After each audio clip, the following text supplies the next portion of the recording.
Welcome, ladies and gentlemen, to another episode of Ultima Final Fantasy, the ultimate Final Fantasy podcast. I am Joe. And I am Caleb. And today, ladies and gentlemen, we are going to be reviewing the Final Fantasy XIV expansion, Shadowbringers. Yep. I think now I've finally come to terms with the fact that we're not playing Stormblood. I think I've said Stormblood about 50% of the time, and then the other 50% was Shadowbringers. And I think I even said, like, Heaven's Word once. There's a lot of S's.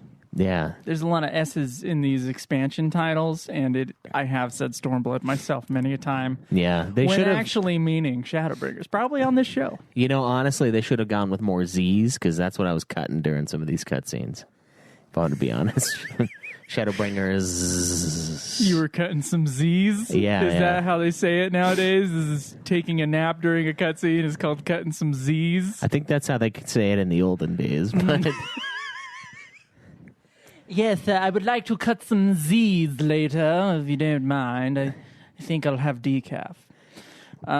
Yes, so this episode is coming out about a month earlier than was expected on our end. I don't know about you guys at home. I know we went a whole month without a UFF episode. There should have been a guest episode coming out around then, but we failed and we did not put it out. Yeah. I'll get that out though. Brulo, you know who you are. You know who you are, and Brulo. Now everyone else does too. That's right. So sorry about that, guys. But you know, we're here, we're queer, and we're ready to do this. Yeah, man. We honestly, it's been pretty crazy because Joe got the COVID, right? Oh yeah, that's right. That is right. And that's why that's what I was leading to when I was saying we were a month early. Yeah. I got COVID-19. Yeah. And luckily, miraculously, a few miraculous things. First off, I had very few times when symptoms flared up. Yeah. Very few. I thought it was allergies at the beginning. I'm working as a groundskeeper right now for the city. And we're driving around in a truck with a small team of people, and although at the beginning of the season everybody was wearing their masks, by now no one really gives a shit. Nobody gives a fuck. But also, we were not wearing our masks in the truck anyway because we were in a truck for half the day driving around, right? Like, we're in a truck for a good 3 to 4 hours a day, and we're all in the same cab together, and it doesn't... The 30% reduction in your ability to spread COVID doesn't fucking matter when you have hours in the same small space. Yeah. So as a crew, we were just like, fuck it. Like, and we said fuck it like a few months ago. But now, even in the office building, no one's wearing the masks. And that's just because, you know... After a while, you just get tired of it. I mean, I've stopped. I'll do it if I go into a store, especially if it's one that requires me to do it. Like, I don't have a problem doing that. It's just... I do when I go in the store, yeah. When I'm at work, I'm not going to wear it anymore. Like, You're around these same people all the time. Like, if they're going to get it, you're probably going to get it. Yeah, well, it's crazy, though, because we've had, like, 6 cases, and we've never had a big breakout. Oh, we got one at the place. Yeah. We also have crews of people that clean. So we said fuck it about the COVID thing, and we all just, like, went through our whole thing, and I didn't even think about it. I mean, I'm so far into this thing. All I do is like sit at home and work on like writing or podcasting shit. And then I go to work. And that's like those have been my weeks. Right. Weeks since I got a job. That's what I've had. So I've had a job for about 3.5 months now, working at this place. And I quite enjoy it. It's outdoors. It's good physical work. So I'm getting I'm working out a sweat. I actually wear I wear a couple extra layers so that I sweat more because I'm trying to lose weight too. Oh, so I'm working a sweat when I'm at my job, and then on the weekends I go for like really long walks, like an hour and a half, and like, you know, I've been losing a lot of weight, which is great, but also like I love this job. I love the way I love the pace of it. I love everything about it. It just doesn't pay worth shit. Yeah.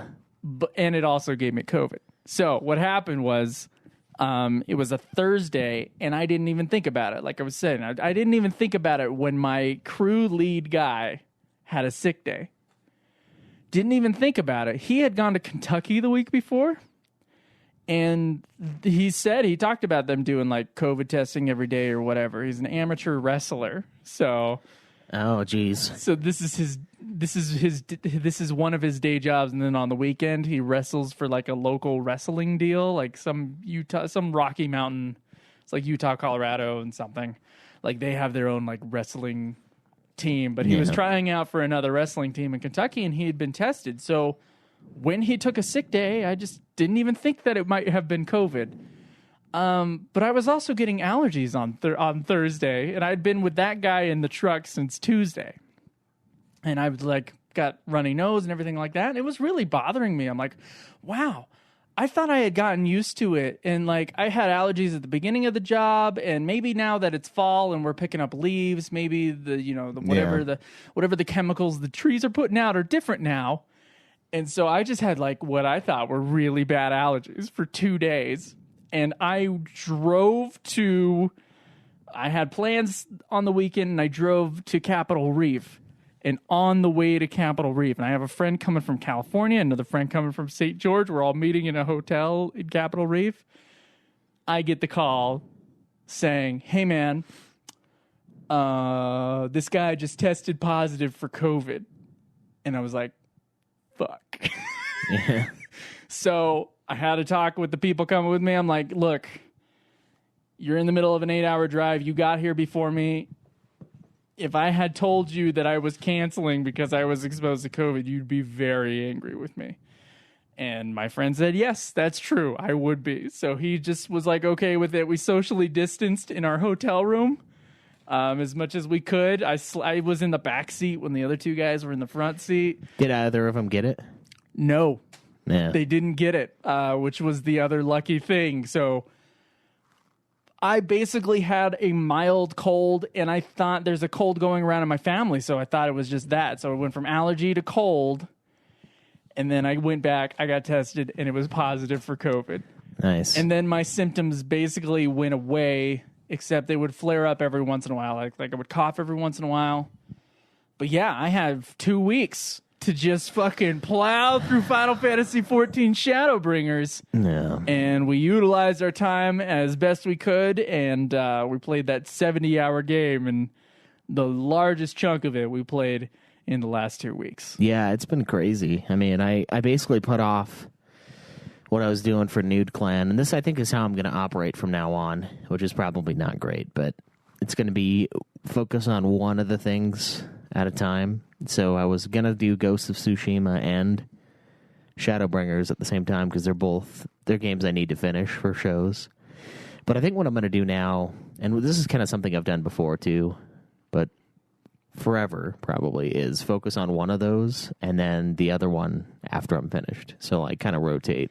Yeah, you've been doing that anyway. And that's what I was doing when I was on Nude Clan. I would do one game for like 2 weeks and do the other game for like 2 weeks. Yeah. I gave Nude Clan a lot more love for a while because we subbed, months ago to this game, and then we played a little bit. You were behind a Nude Clan, so I knew you had to catch up, right? Yeah, and then we stopped for a while, and then I caught up over there, quote unquote caught up. I didn't actually catch up, but I got closer.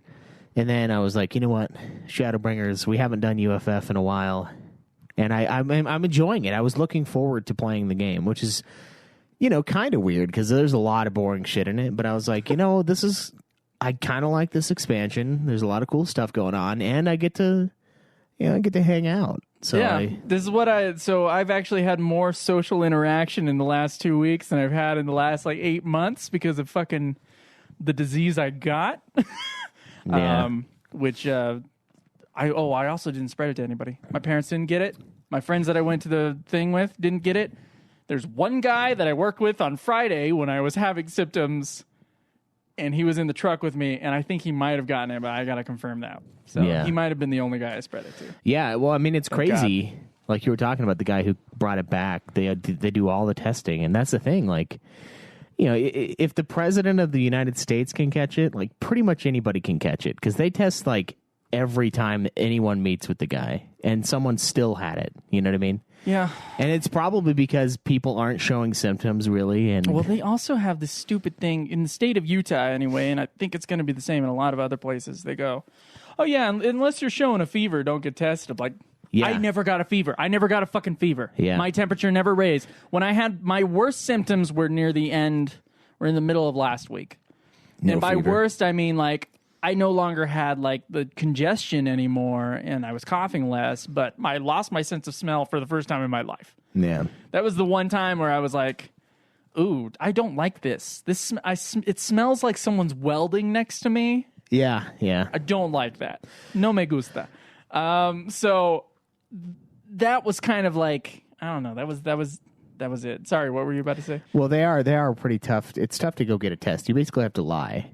You have to say that you've been in contact with someone that's had it. That's right. And I took one months ago, and it came back negative because I was in contact with someone who was in contact with someone who had it. And everyone was like, oh, it spreads through you looking at someone that has it. That's like, what I was about to say, is how stupid it is. Like, look, man, you need to know before you start spreading it around, before it hits you. Yeah. It's not so much that I'm worried about me dying from it, and that's the thing, if you have a fever, then your body is actively fighting it to the point where it's cooking, you're cooking yourself. So that's bad. But I almost visited my not my great grandfather, but my step grandfather. Yeah. I almost visited him on Thursday, and then there was like something coming up for the podcast, and I was like, Yeah, and that's the thing. They make it hard to test, and then you can spread it to people who will die. Wait till we have a fever before we test? How about just wait till you have any of the symptoms and go test? And for like you and I, that's if they asked us like, oh, wait till you vomit, it's like, I don't ever throw up unless it's alcohol induced, like almost never. Yeah, it's pretty much this thing. I don't know. I think everybody should just get tested like twice a month or something. Then just, the problem is you can get tested and then the next day you can catch it. And if you have a 2-week gap between you catching it and then testing again, you're already going to be done with it. I got it within 2 days. Yeah. Yeah. That's the thing. I was only exposed to that guy for 2 days and I got it. The only way mass testing works is if you're testing yourself every time you do anything, basically. I mean, I got it and then showed symptoms within 2 days. Yeah. Yeah. So you got to just lock up the vulnerable, man. Just don't go visit your grandpa. Well, now I can. I don't have it, and I'm not going to get it for another at least 4 months, right? So at least we don't even know how long you're immune. Yeah, there are people who get reinfections, but also it was super mild for me. Yeah. So even if I get it again, it's going to be just gets for me. milder. It's going to be nothing. But basically, if I start showing signs for a cold, don't go see Grandpa. Yeah, and another thing, in 4 months, it's supposed to be more mild overall now. Because that's the thing, as it mutates and it becomes more and more difficult to kind of prevent, it also becomes weaker, is what I've heard. We're not scientists or anything. No, don't listen to us. But and we're way better at treating it now. You can see that. We're like way, way, way, way, way better now that we know what it is. So. Yeah, no, it's been a few months. I think it's a good thing that you got it, and now you're over it, because now you're immune to it. Yeah, and you're not going to be. Drew's having a party tonight, and I wasn't going to go. And now you can. And he was like, are you sure you don't want to go? And I'm like, Drew, guess what? I had COVID last week. You bet your ass I'm coming to your party. Yeah, I'm like the safest person to be there, guaranteed. No problems coming in, no problems going out. Oh, no. So we got this shit, man. No problems. Yeah, exactly. So we plowed through Shadowbringers. And the next game we're going to be playing is Final Fantasy XV. The DLC content. I personally am going to do New Game Plus and replay the game so I can see the DLC within the context of the game. Plus, like, be able to, it's been a couple of years. I'm not sure how accurate my memory is going to be about this, but, like, kind of remember what 1.0 Final Fantasy 15 was in comparison, because I know they added some cutscenes and stuff to make the story more clear. Yeah, they changed it up. Which I think is a bummer. I don't think games should change, but I think it should just be like the product that they put out. Because like there's people who play 15 that didn't play 15 on release, and I'm seeing them comment in Discord, and they're talking about like story shit, and I'm like, dude, I have no idea what the fuck you're talking about. Yeah, that's not the game I played. Yeah, and it creates a weird scenario where we're talking about completely different things, and it's like, well, you said this in your review, and it's like, yeah, that was before they fucking changed the game like 6 times. Exactly. Like with that single ring dealio, apparently the game is like fucking crazy easy in that part now. Yeah. And it wasn't, I mean, it's not a hard game, but it wasn't the easiest. That was not the easiest chapter. No, yeah. Like, it would take care of the small guys. You'd still have to fight the bigger guys or run away from them or whatever. Yeah, yeah. So. And, I mean, that's probably the best way to play it, especially because we can New Game Plus it. Like, when we... Oh, you can use that ring on the super boss now. It just kills him. So you don't have to deal with that fight. So, yeah, well, I think the Adamantoise is garbage enough that I'm not even going to touch it. Plus, you have to do all of the other hunts to get there. And let me tell you one thing: going through that again, if I choose to do what you're doing, I'm not doing that. I'm not doing anything extra. I'm just going through the story. It'll probably take like 8 hours. The story is. It's not super. I mean, long. it's long for a video game, but it's not long for a Final Fantasy. So yeah. I will play Comrades again, though. I mean, to get the full experience, I feel like I've got to get Monster of the Deep and Comrades, and like. So you're gonna play the entire 15 series again? Yeah, we're gonna play it. We're gonna watch Kingsglaive. Yeah, watch Kingsglaive for the 4th time. So people are now arguing with me, and they didn't have this opinion when the game first came out. I didn't hear a single person who said you needed to watch Kingsglaive. And now people argue with us in Discord or on Twitter, you need to watch Kingsglaive in order to understand 15. I'm like, that is bullshit. You really don't. Skip that goddamn movie. You know the king dies, and that's literally all the information you need. I don't know what the fuck you're talking about. You need that information for 15. It's already in the game, too. You just don't see it. No, they just talk about it. It's in a scene. It's a very good scene. It's a way better way of telling that story than watching that 2-hour fucking piece of shit movie. That's well, what that is. I think if they would have added that scene in the game, it would have been really good, too. But they made a whole movie about it instead. So, like, if you would have had, like, a cutscene where it was the king dying in Kingsglaive, that would have been a really good cutscene. It would have been weird to have him voiced by Sean Bean all of a sudden, but yeah, I would have been like, okay, well, that's an interesting improvement. There wasn't that much dialogue of the king. You think they could have paid Sean Bean a couple more bucks to just do the voice acting in the game? Yeah. Maybe they had a budget and they're like, or maybe just like say, yeah, this is part of the movie. Yeah. Just to get all shifty-eyed. Or yeah, you're not getting paid differently because it's a movie. Or they because were it's like, a different project? what can we get out of you for $1 million? I don't think they paid him $1 million. What can we get out of you for $20,000? I bet they paid him. I bet that guy's rate is like $5,000 a day. Really? Yeah, that's a pretty good amount of money, though. I bet it is because that guy does a lot of stuff, and actors that do a lot of stuff generally have like a cheaper rate. But he is a named actor, so it's still going to be pretty good. I do know for a fact Danny Trejo's rate is $3,000 a day, or at least it was 6 years ago. Yeah. So maybe it's like $3,500 now. Plus a walker. It's the yeah. You got to throw in a walker for. No, however much tennis balls cost. We're out of touch with that. And his and his hospice nurse. You got to pay for that shit too. Yeah. Is it anti-wrinkle cream, or it'll just turn into a You don't want to give him anti-wrinkle cream. Are you crazy? No, you got to let him sit in the sun for even longer. He needs to look rough if he's Danny Trejo. Now, if it's Sean Bean, anti-wrinkle cream. Yeah. I was just thinking, like, you got to use it so that he doesn't turn into a pile of just flesh. Like, he just a pile of lumpy flesh. It's like Danny Trejo can star in your movie as long as he got $3,000 a day. Plus, of course, the transportation cost. Yeah, that's the next goal. We should just make Danny Trejo. That's what I'm saying. Like, we gotta. I really want Bruce Campbell in my next movie. We should pay Danny Trejo's ridiculous fee and have him in there for like 3 minutes. That's not a ridiculous fee. That's not a bad fee. Well, that's a lot of money to raise for us, though. Oh, it is for me. Yeah. It's ridiculous for me, but that's what I'm saying. We blow all the money and we barely use the guy. Like, we put him in like a... People do that. As a side character. So I worked as a costume assistant for about 2 days on Mythica, which is the local fantasy thing. I've talked about it on the show. What that series has the guy who plays Hercules in the 90s, that TV show, Hercules. Oh, okay, yeah. That guy, I'm just blanking on his name right now. But he's a big enough name recognition that people will rent those movies. So they make those movies for about $100,000 each, and they just get like one scene with that guy in it. Nice. And that's it. They've also done it with like James Marsden. They had him in like one scene for a movie, a local like fantasy movie. I don't know why the local fantasy, because what they do is they get the money from German television, because a lot of people watch shitty television in Germany, apparently. and they pay for movies here that are like genre pictures, really cheap genre pictures.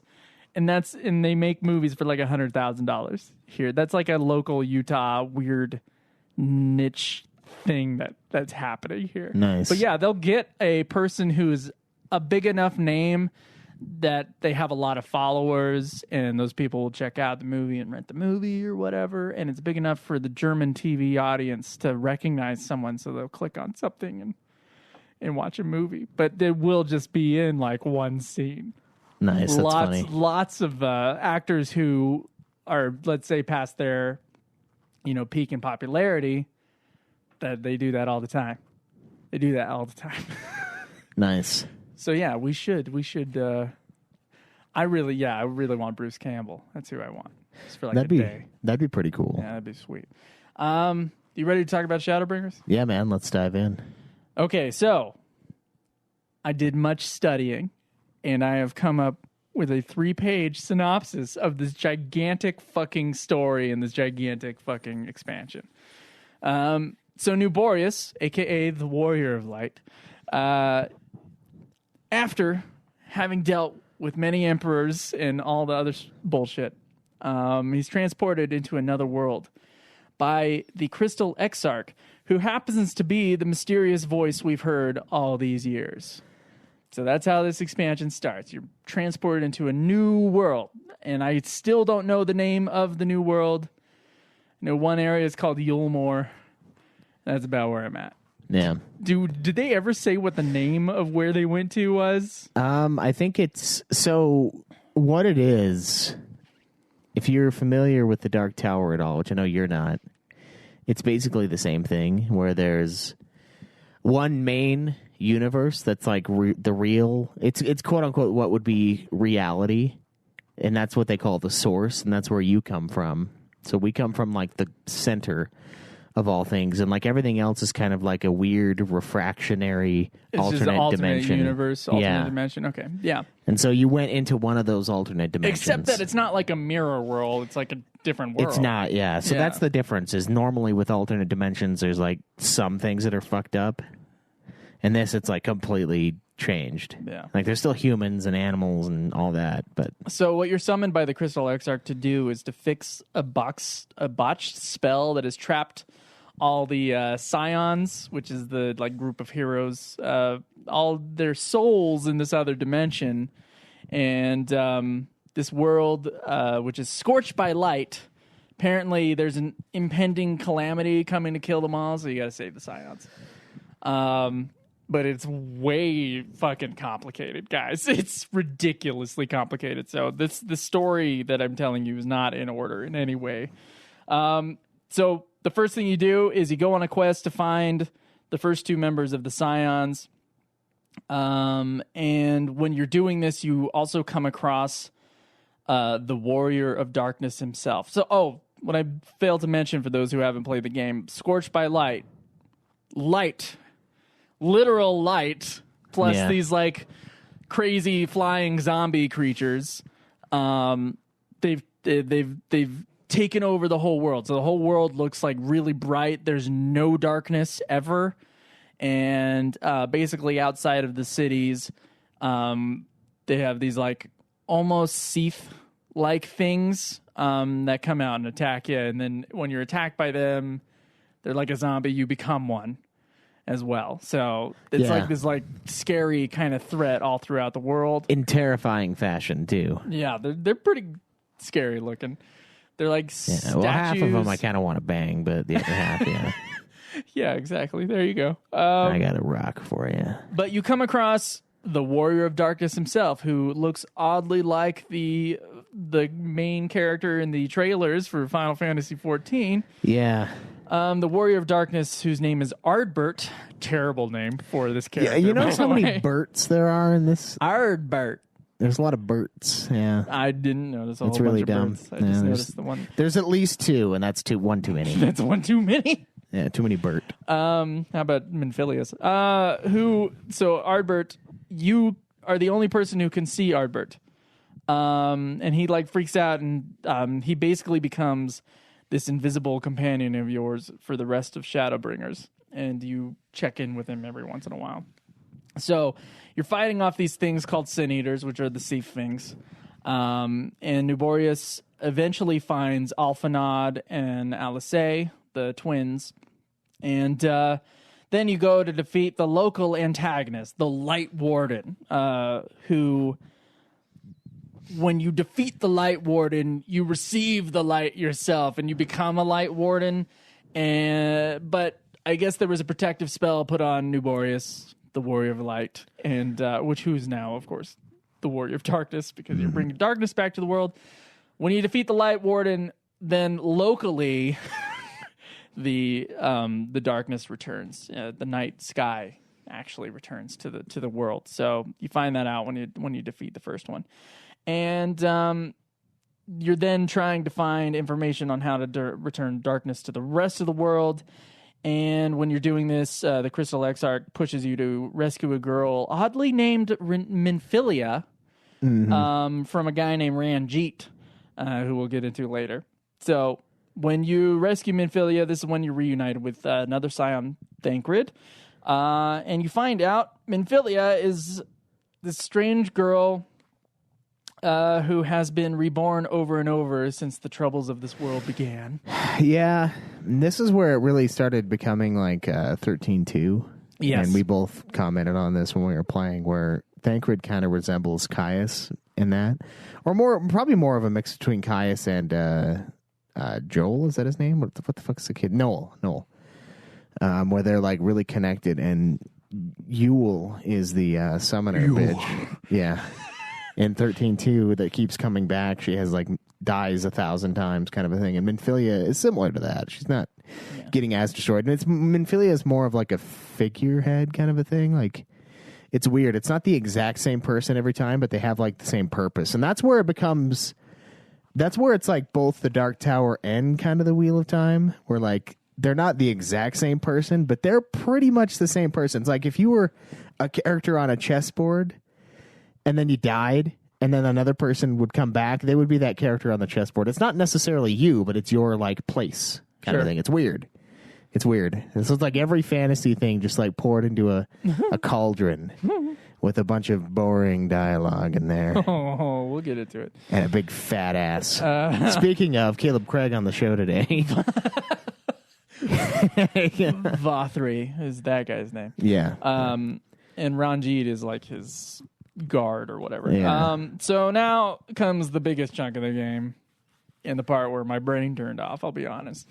Where you go into each area and locally restore the night by defeating Light Wardens. There's like some fairy creatures and shit. Like, yeah, you give them the worst Scottish accent of all time. Oh, it's real. I don't know if the accent is bad. It is annoying though. The character is kind of she's kind of she's a little crazy. So, you're able to absorb the light so far because you're being protected by some sort of spell.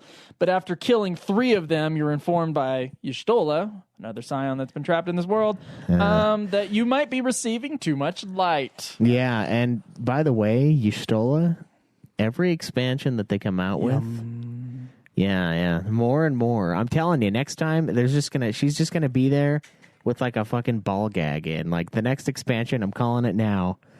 A ball gag Y'shtola. They're like, every time they're like, you know what? How can we sexualize Y'shtola even more? Secondly, when it comes to Y'shtola, there aren't nearly enough. And by nearly enough, I mean no. There are no scenes of her like looking a different way. You know, because she's blind. Like, I want that scene where, like, everyone's looking at the thing that's happening and Y'shtola's, like, looking to the back right of what's actually happening. I forgot she was blind until someone said something in the game. Yeah, it's because she acts like she's not blind. The game forgets all the time, too. It's like, and she's like, oh, I can see your ether. It's like... What about non-living things like rocks and Unless shit? she sees, like, Neo in the Matrix and she's, like, sees the code. Maybe, yeah. Maybe she knows that's code for giant rocks, so don't walk into it. Yeah, exactly. I don't know, man. She's lying, though. She's not fucking blind. So they decided they might be able to actually speak with the other Minfilia in, like, I don't know, the Crystal World? I don't know how that works. But they go to Amarang, and Minfilia appears to them. And when she does, she bestows her full powers on the new Minfilia. So I don't know why this Minfilia is being reborn. I can't get into the lore of this thing that much more than I did when I wrote this up. Yeah. But new Minfilia now has all the powers of old Minfilia. And somehow this allows the new Minfilia to be able to find the next Light Wardens, and also gives her the permission from God, I guess, to choose a new name, even though the whole time she could have been like, can you guys call me something else? I know my job is Minfilia, but yeah, that's more like my job class. yeah, that's more, yeah, exactly. But anyway, she's able to choose a new name, and disappointingly goes with Rin. Yeah, which I always look at and say Rhine. Yeah, it's tough. I just had, when I was reading this sentence right here, I had to go, make sure you say it right, Joe. Yeah, I said that in my mind. So she does that, and she also becomes a ginger, and she loses the weird like freak eyes that she had before, and they just become normalized. So she kind of becomes her own person, which is weird because she only becomes her own person after the other Minfilia like fully embraces this human being. It's weird. It's like they're two different halves, which is kind of a theme. It's really sloppily applied to Minfilia. So I don't really know what old like new Minfilia's powers were if she didn't already have the powers that Minfilia had, but whatever. Yeah, plus why would you give her a new name? It's not like if I found out. I'm sure some FF14 nerd knows the answer, and please don't email me. It's like, oh, there's another Caleb? Well, I can't be called Caleb. Like, I've never thought that at all. I'll go with Josh. Yeah, yeah. It's like, what? Why would you rename yourself? I don't give a fuck if there was another one. I mean, I wanted to like her to go with something that sounded like Minfilia, like you call me Minfilia 2, or what I came up with, which was what is it? Silico microscopic Minfilia coniosis, or whatever I came up with that. Yeah, because she's like a tiny Minfilia. Yeah. Mini-filia. There was like a dozen of those. I wanted her to come up with a ridiculously long name. Yeah. Just like really like is one of the longest words in the English dictionary. That'd be great. Yeah, for such a tiny Minfilia too. Yeah, that's true. Yeah, she's got about 1.5 feet of powers taken away from her. From the other Minfilia. Yeah. So, Vothri turns out to be the last Light Warden. Vothri is Jabba the Hutt, who rules his land through fear and gluttony. There's like a 2-class system, basically. Like the poor people live on the outside, and then this building, there's rich people, and everything is provided for them. And they can't make any choices in life or whatever, and Vothri just rules them all. Yeah, it's like in Futurama where you're assigned a job kind of a thing. Like, but it's weird. You get like sponsors. You get like a sponsorship to come into the city. That's right. Yeah, I mean, what it is like Freemasons. So you need to know 2 Freemasons that vouch for you in order to become a Freemason. Exactly, and you have to not disappoint the Freemasons or they boot your ass out in order to get into the club. Yeah, they throw you physically off of the airborne island. And it's really crazy because they're feeding you this stuff called, like, I don't know, it's like mule or some shit.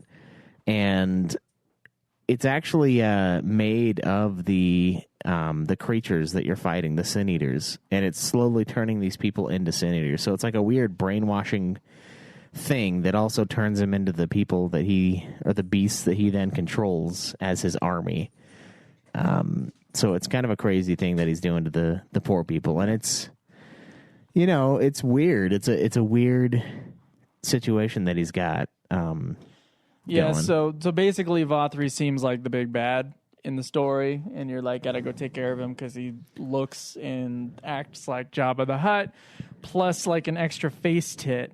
Yeah. To get thrown in there. Gotta love the face tit. That's a good touch. Yeah, it is a good touch. So his protective general Ranjit, the guy who he rescued Minfilia from, you eventually defeat him, and this causes Vothri to flee into a big floating rock thing.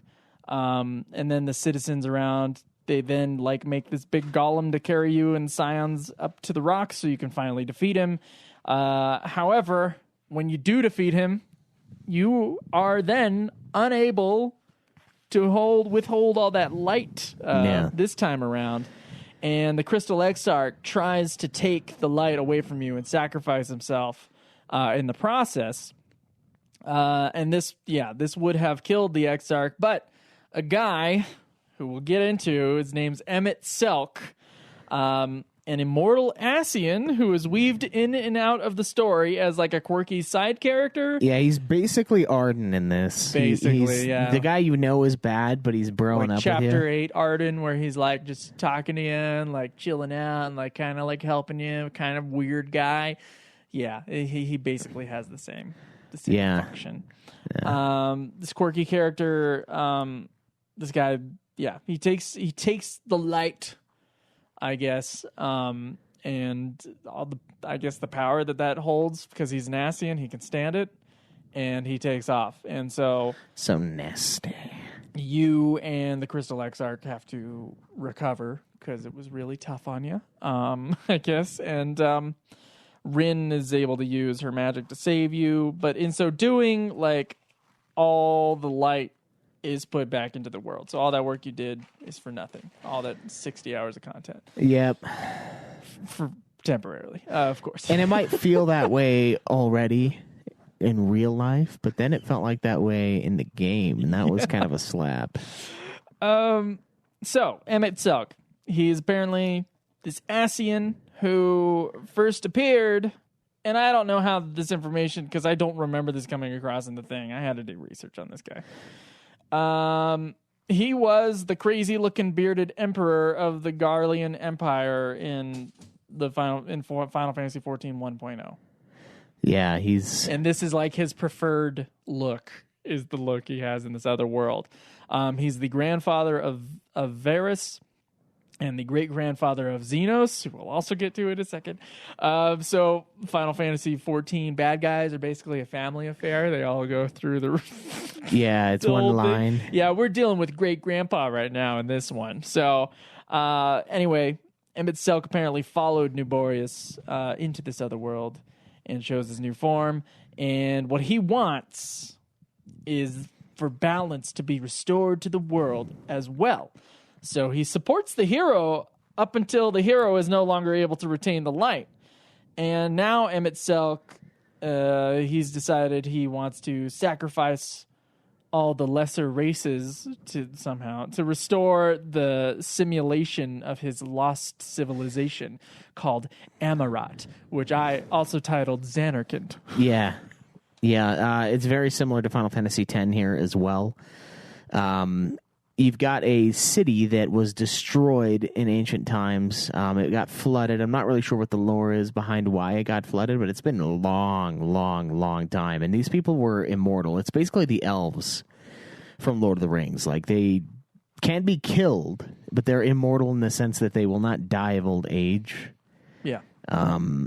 And he creates this massive simulation that kind of recreates this old town that he had. Even then, there's some soul popping in and out his body somehow. Yeah, there's that, and then it's weird. There's like one guy who kind of carried over, who's sort of alive in the simulation in a way, which is really weird. And that kind of like fucks with him later on. There is actually a point where you go into his like rebuild of his city, and there's just like robots there, and it's like a big empty city. Yeah. It's actually pretty cool, like design and cool part of the game. But yeah, it's basically Xanarkand. It's like, the Xanarkand Titus comes from, which is like a false Xanarkand in the mind of the faith. Right. It's it's a big fake city. And this guy's hoping to make it restore it as the real city. Yeah. Because honestly, they were pretty great people. It sounds like they were doing a lot of really good things. They just got fucked up by this like scourge thing. So I guess in order to like restore the balance as he sees it, there needs to be like some new calamity, and it would kill the other ones. That's kind of what I'm gathering from this. That if it was clear in the Final Fantasy XIV cutscenes, I did not hear it. So I don't know. So like his motivation is a little bit like squishy to me, kind of like Minfilia 2's powers are like a little bit squishy to me, but there's something going on there.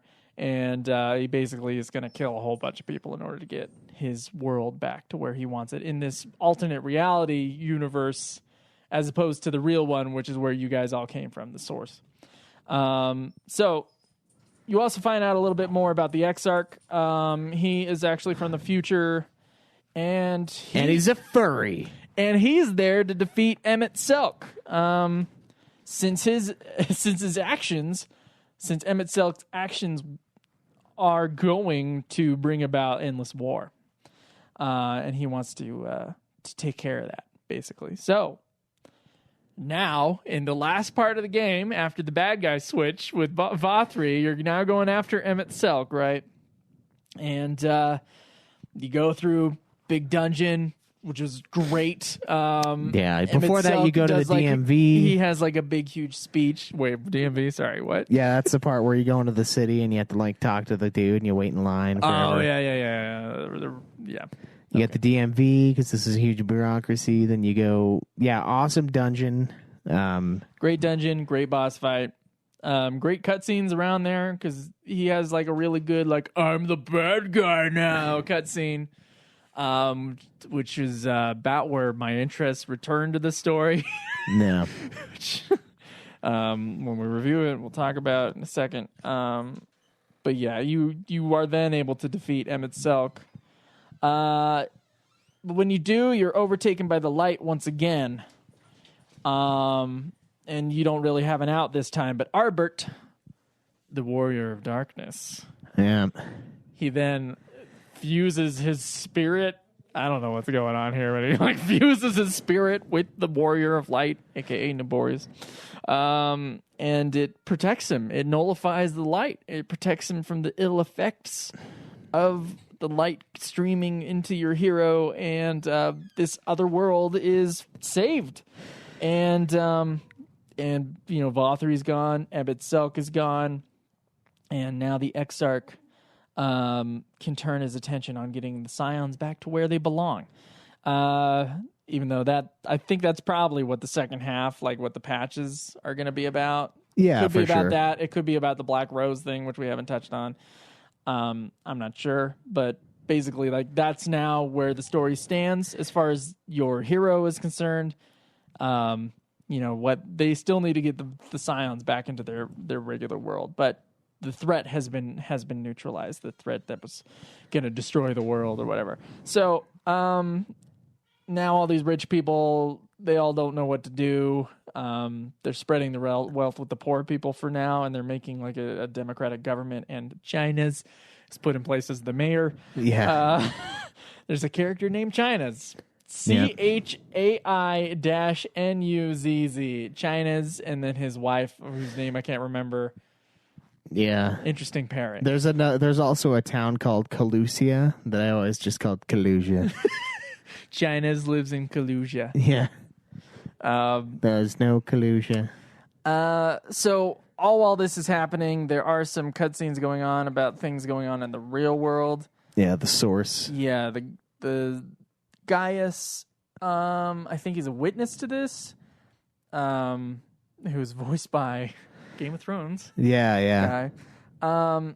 In the real world, what's witnessed is that Xenos' spirit the real Xenos has entered the body of Xenos, and whatever thing was in his body before, which it might have been in a previous expansion. I just don't remember. Okay, so there was a guy. So Xenos somehow, I don't know what the fuck, how he did this. Other than like the will to live, he kind of like went inside of another soldier's body. So you remember how there was that weird Imperial guy who was just saying shit? Okay, that was Xenos' spirit entered that guy's body, which, I mean, I know sounds like bullshit because it is. And then he re-entered Xenos. He entered his old body after the... He's like an agent from The Matrix. Yeah, what's that guy's name? The guy who I said sounds like a sex act. The other Asian that's left. I don't know. Shit. That guy was inside of Xenos' body. Because remember that's who I'm confused about. No, I don't remember what happened at the beginning. He got brought back when he got brought back from the dead. He wasn't actually brought back from the dead. It was an Asian puppeting his body around to create conflict and opportunity for the Asians. Because remember, the last chunk of patches, he was somehow not dead suddenly, and that was because he was being inhabited by that guy. Okay. And so Xenos gets back into his body, and when he does, he kills his father and takes over the throne, all while they're seeking out something called the Black Rose, which is like some sort of super weapon. Oh, it's Elibidus. That's what it is. Yeah. It's some sort of super weapon that they're going to be able to take over the world, I assume. I think that's when you just play with the balls. It's Elibidus. I believe you. So anyway, awesome. That's my overview of the story. It's probably not perfect because I got some things to say about how this fucking thing goes. Anything you want to add? I got a little bit on the notes here. There was a weird Viera age scene that came straight out of Final Fantasy XII. So one of the worlds that you inhabit, there's a bunch of Viera bunny women, which is sweet. Nice. They can't decide on an accent for these women, of course. No, why do you say that? But there's a scene in there where they recreate the FF12 scene with Fran, where one of the guys asks, "Wait, how old are you?" And it's like the exact same scene. I thought that was kind of fun. We had that. We had a weird, the weird fucking song playing in that area too. We'll get into that for music. Yeah.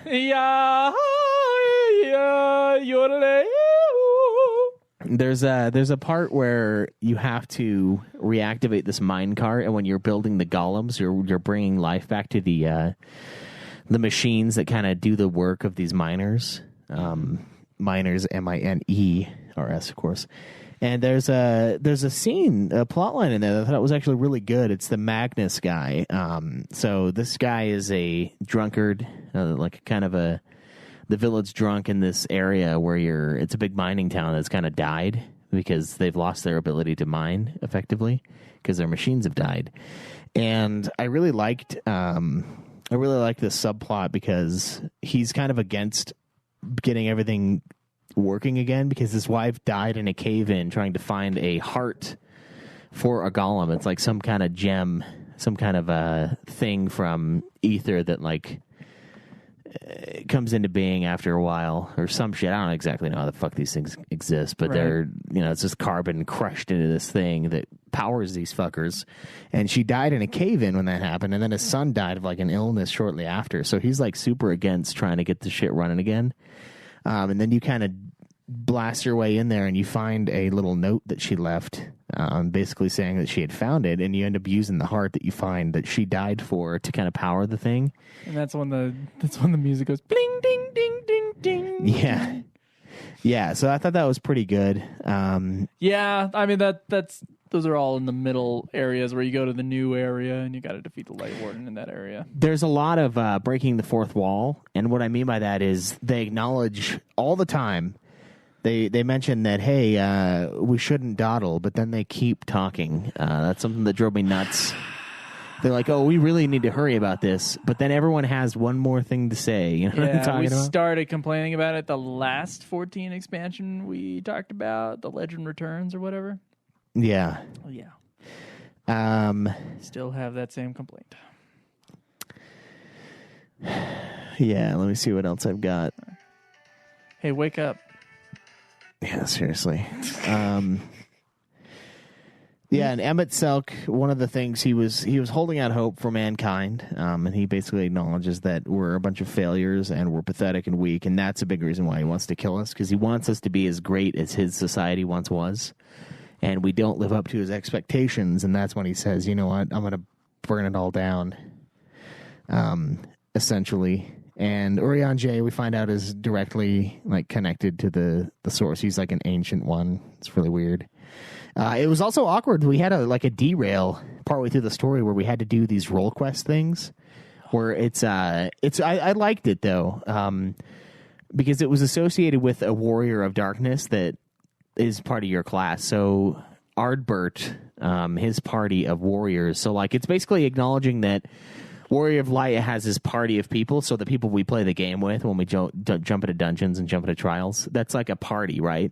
And they had their own party back in the day, and we go back and we relive the story of our class, whoever was our class of character back in the day. You kind of relive their experience, and you go through and find out. And mine was pretty cool because it was this weird like tear in like the between worlds that you come across in the desert, and you hear like a little kid in there, and you actually shine a light through, and he follows the light, and he gets out of this weird portal realm thing. And then what ends up happening, this guy hires you basically to take on this Sin Eater that's this black mage guy from years and years and years ago. And it turns out that guy was the warrior of was Ardbird's buddy and one of his party members. And what happened was, when he and this kid who comes out of the portal, they were little kids. They were like playing around with these weird wormhole things that they ended up doing that like suck everything in and kind of destroy it,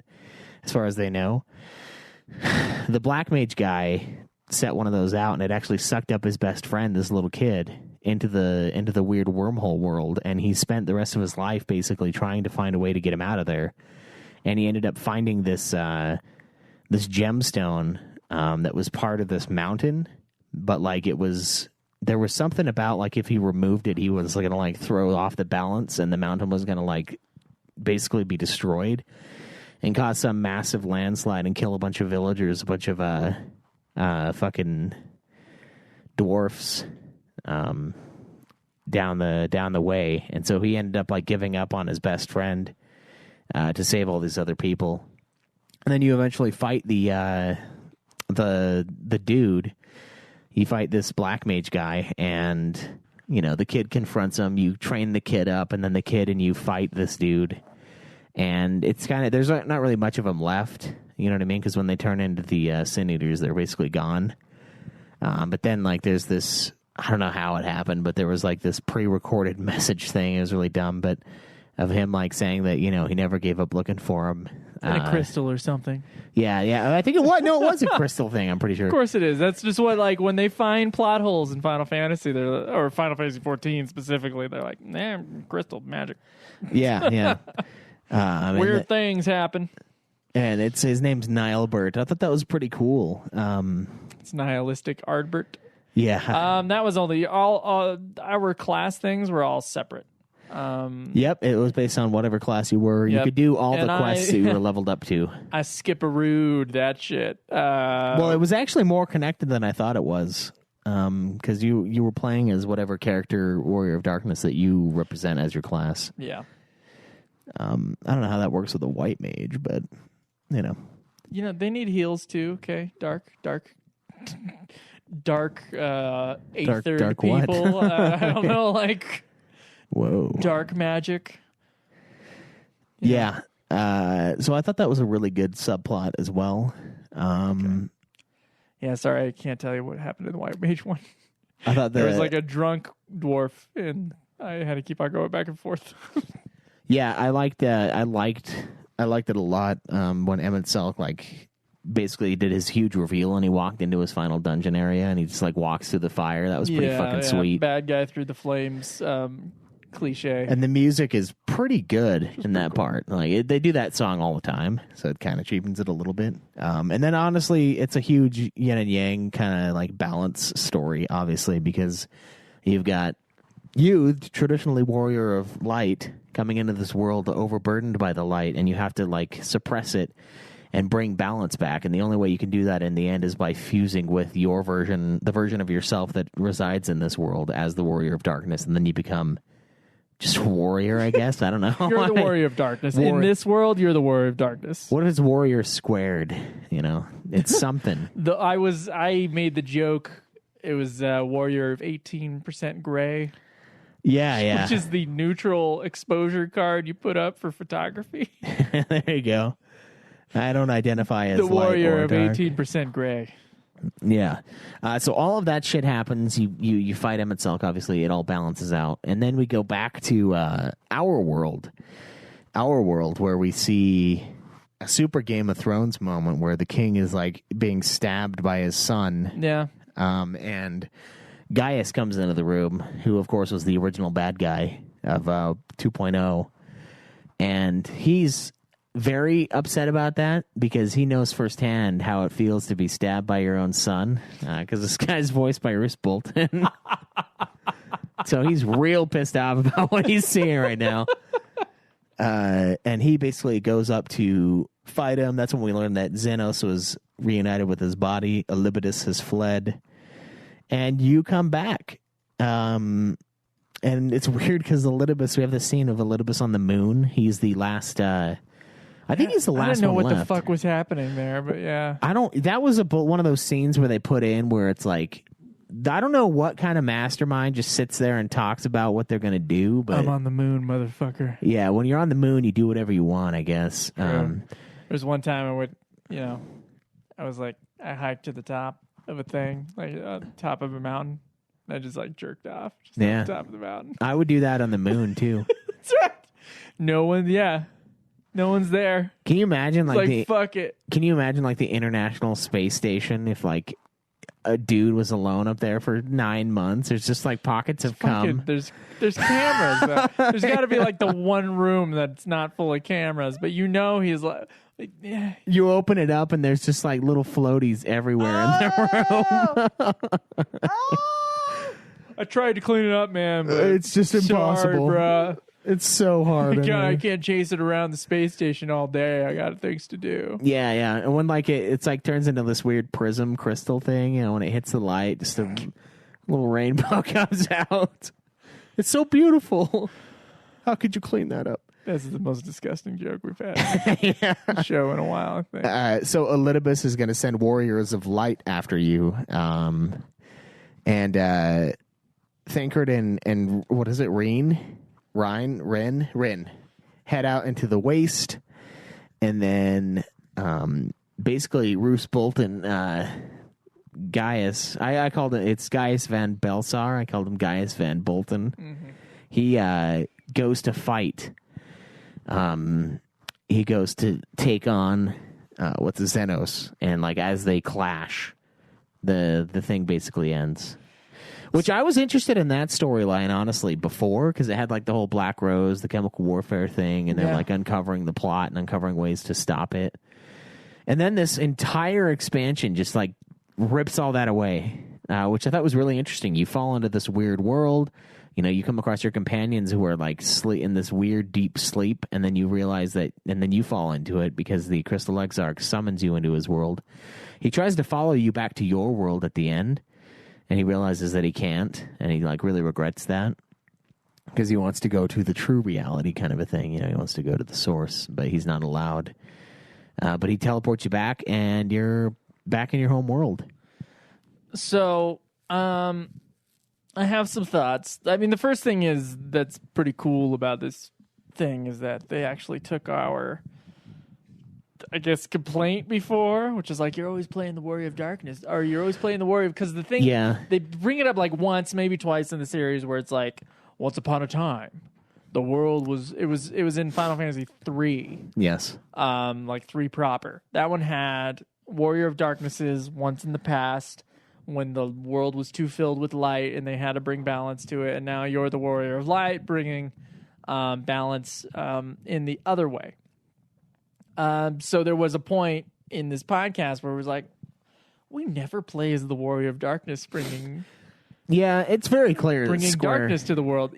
Square Enix takes what we say very seriously. It's true. Which is great, maybe they'll get 16 to us before 2024. So that was the story of Shadowbringers. Yeah, it was exactly what we had asked for years ago. Yeah. So that was cool. And I think... the story of Shadowbringers, when you write it down and you have everything there, there's a lot of really cool shit going on in Shadowbringers. Yeah. But my feeling is, and it's the same with the previous patch expansion of The Legend Returns, is that it's far too long-winded. And so even though the story on a superficial level is cool, experiencing the story from my point of view, when I'm playing through and just fighting a little thing and then watching 20 cutscenes in a row that have no sense of urgency, which is the the phrase you brought up yesterday, that makes the story really hard to digest. Yeah. When you were talking about, we need to hurry along, like that's every other cutscene. They fucking say that at the end of it, and then there's 3 more lines of dialogue, or there's a nod or something like that. I honestly think like the overall plot stories so far for these things have been pretty cool. Like even I remember the 2.55 content of Realm Reborn, where they were having like the refugees coming in, and there's a war, and you're dealing with the princess, and she's like, someone tries to kill her or whatever. That stuff is all like pretty good, meaty story stuff. And sometimes it works. Sometimes there's a good cutscene in there. But most of the time with Final Fantasy XIV storytelling, they're taking the long road for everything. And it's making cutscenes that should be like 3 lines. When I'm thinking from like screenwriter perspective, I'm like, get through this shit, because there's no substance here in a lot of these cutscenes. The reason why the bad guy being big bad guy cutscenes are the best cutscenes is because something is happening, and it's happening in the cutscene. No. And there's some sort of conflict happening. And so you're there, you're interested, you're intrigued in what's happening and what's going to happen next. But there's so much like, let me remind you about something, something, something. Let me exposition this something, something, something. And the trick with exposition, as I know, is to deliver it while there's other conflict going on, and deliver it in a very like underhanded way where you don't realize exposition is happening. Or if there is exposition that has to happen with a spoken line, get it through real fucking quick. Don't give that line to Urianger. Yeah. Like, get it, who's the worst character to read or hear his words spoken in a cutscene just because of the way he speaks.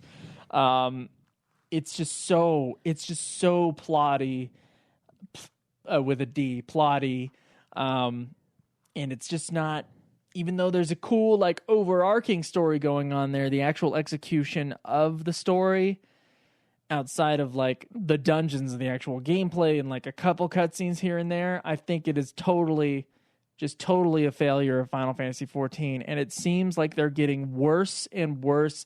I could just be getting more and more annoyed by it, but I don't know. Someone can like put all the cutscenes together and find out how long each expansion has been in terms of like video footage, and we'll see if like, because I mean this is a pretty complicated story, but it could have been told in 10 hours. Yeah, honestly, it's always been. This game has always been a little bit too long, and the difference between the expansions has been the story is actually better. So 2.0, the story, I think, is kind of shitty. I don't really care about it as much, and each expansion, for me, that we've gone along, they're all really long, and they're all really long-winded in that MMO kind of way. But the stories do get stronger overall, and I think, personally, I think this is the strongest one so far. I really liked the bad guy. I really liked both bad guys. I thought it was very interesting what they did. I thought it was cool what they did with like connecting the Crystal Tower there in their world with our world's Crystal Tower.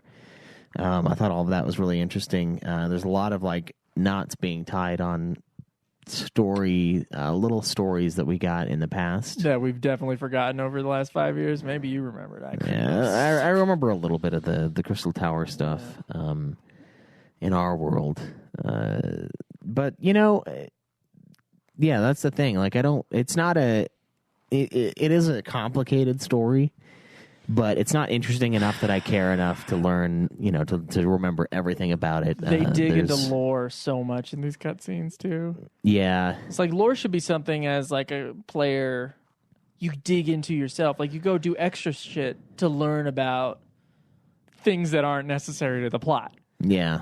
But that like give color to the world if you're like a fan of it. I love that stuff when I'm a fan of something. Like I love learning about like shit for Lord of the Rings and stuff. But there's a fucking appendices. is separate. Like the actual like main narrative is pretty straightforward. Yeah, I don't know what it is about 14 that they just maybe it is just because it's an MMO. I honestly, want to drag it out. I think the writers need to be fired, not the English language translators, nothing like that. Yeah. And the writer who's making the overall plot thing, which I'm sure is like the director or something, it's someone big head honcho. Keep that guy. He's been making cool stuff. He's been having cool ideas. The actual writers of the individual cutscenes, they need to learn the trick that every writer has been told since the beginning of time, which is in late, out early. Yeah. We don't need to see all the characters leave to know that all the characters left. We don't need to have a moment where, oh, what are you doing, New Boreas? Well, I'm doing this. You can just have a scene take place with all the meaty, dramatic action, and then it's done. Yeah. And you can move the fuck on. And with the text boxes, like half the text box is all that needs to be read. Honestly. It's just wake up, Schweiss. Jesus Christ.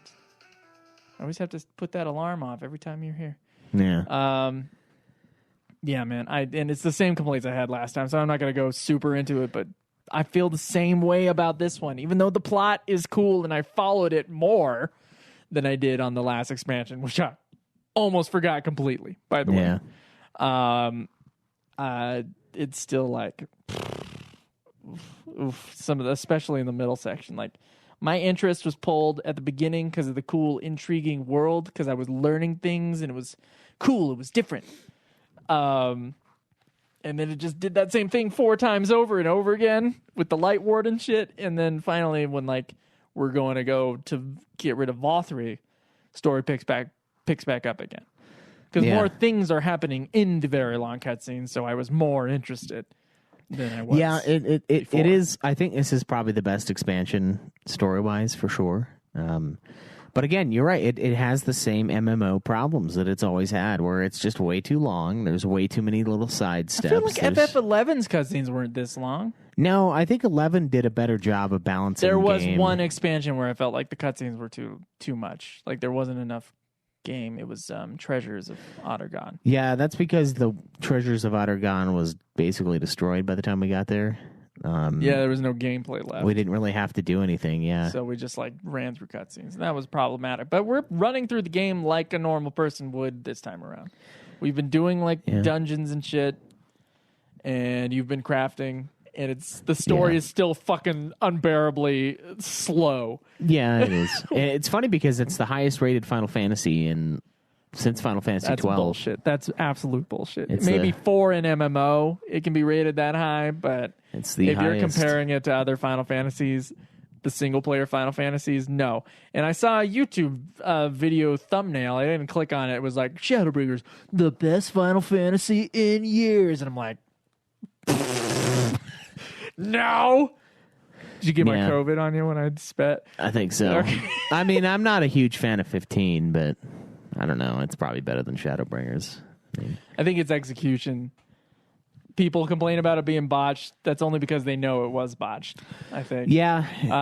In Shadowbringers, I mean, Shadowbringers it's just too long. It's Final too Fantasy much fluff. 15 it's straightforward. Its cutscenes don't fucking waste time. Yeah. In fact, they need like 3 more cutscenes, I think was my complaint when we originally reviewed the game. They needed more cutscenes in 15. This one I do not have that same complaint of. It's fucking cut half this shit out. God damn it. You can keep all the details of the story that was said today when we were talking about the individual like pieces. And by the way, you wouldn't have to cut any of that. You wouldn't have to cut any of the story. Just cut like half the fucking lines. Good God. It's a lot. It's a lot, and it's honestly too much. But more gameplay, less cutscenes. Yeah, that's weird. It's almost like there's for this MMO, like we're here online with other people going to play stuff and like. Yeah, and there's plenty of content to be played. But I don't know. I did, we did all the dungeons that are unlocked so far, except for the stuff in the patches, because we're not going to touch that until the next expansion's about to come out. But we did the 2 extra dungeons after the 2 post-game dungeons in this area. We did all which are fantastic trials. Yeah, they were great. So we can go into gameplay if you want. Yeah, let's do it. Gameplay, the dungeons in this game, they're getting real creative visually. I love them. They're always fun. The best thing about this game is the dungeons. Trials are great too, but the best is the dungeons. Some of the more advanced players have been telling us to do raids, which we're behind in. We'll start catching up on that next time we go into the game. But yeah, that's the best part of the game is the dungeon design and like all these crazy little boss fights you get into and like the new mechanics on the AoEs and like my jobs mechanics have changed completely. Like the white mage's mechanics are now like team heals as opposed to individual heals. It's really like stressed that about, although I played about half the expansion without fucking around with my new spells or anything like that. So I was playing like Stormblood White Mage when I should have been playing like Shadowbringers White Mage, and that probably caused some problems. But yeah, the kind of like the new, it's a more efficient battle system now. I think I have a lot less like things I have to do, but just like a couple things I need to really focus on, which is good because the bosses and everything, and even like the individual like little creatures as you're going through and fighting stuff, they've all become like more complex. They've gone another step of complexity. I think they're just doing this every expansion. Basically, you play the Realm Reborn stuff and it's really simple. These fights are super simple. There's like some AoEs, but they're, they show you what's about to happen. Yeah. But basically the extreme fights from the original game, or from the original expansion of the game, those are now kind of like what the normal fights are. Like, they're crazy. Like, there's things having to do with the maps, and you got to collect weird orbs just in time for him to do, like, some sliceroo thing. And then, like, the AoEs that you see are, like, they're getting, like, crazier, and it's just a more fun experience. It's getting better and better. On the gameplay side of things, it's getting better and better. Yeah, I would agree with that. I think the dungeons we had in this expansion were really fun. I liked the trials. I liked the dungeon design, especially that last Amarat, the city of Amarat. The dungeon. one we had to do twice. Yeah. That one was really cool. There was a lot of good stuff in there.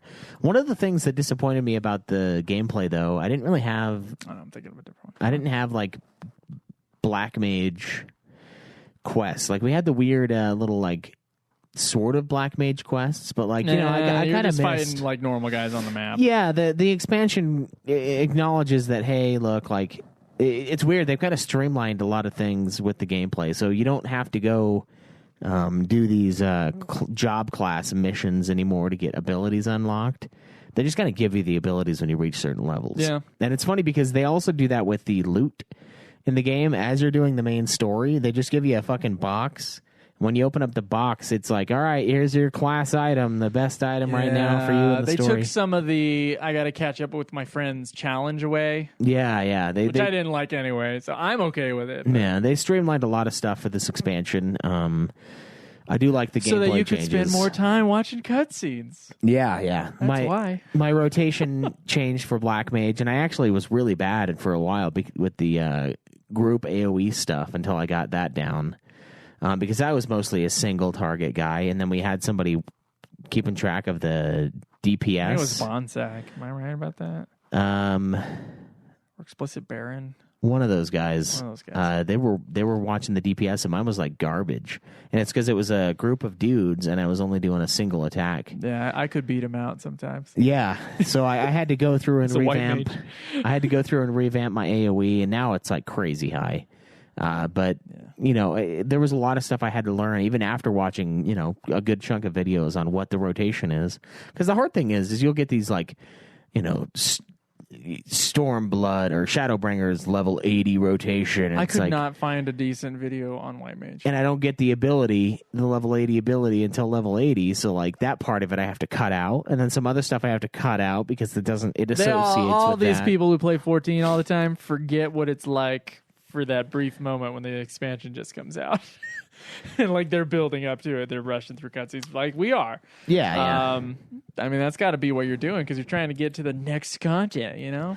So Yeah. We didn't do the raid in this expansion, the Near Automata thing.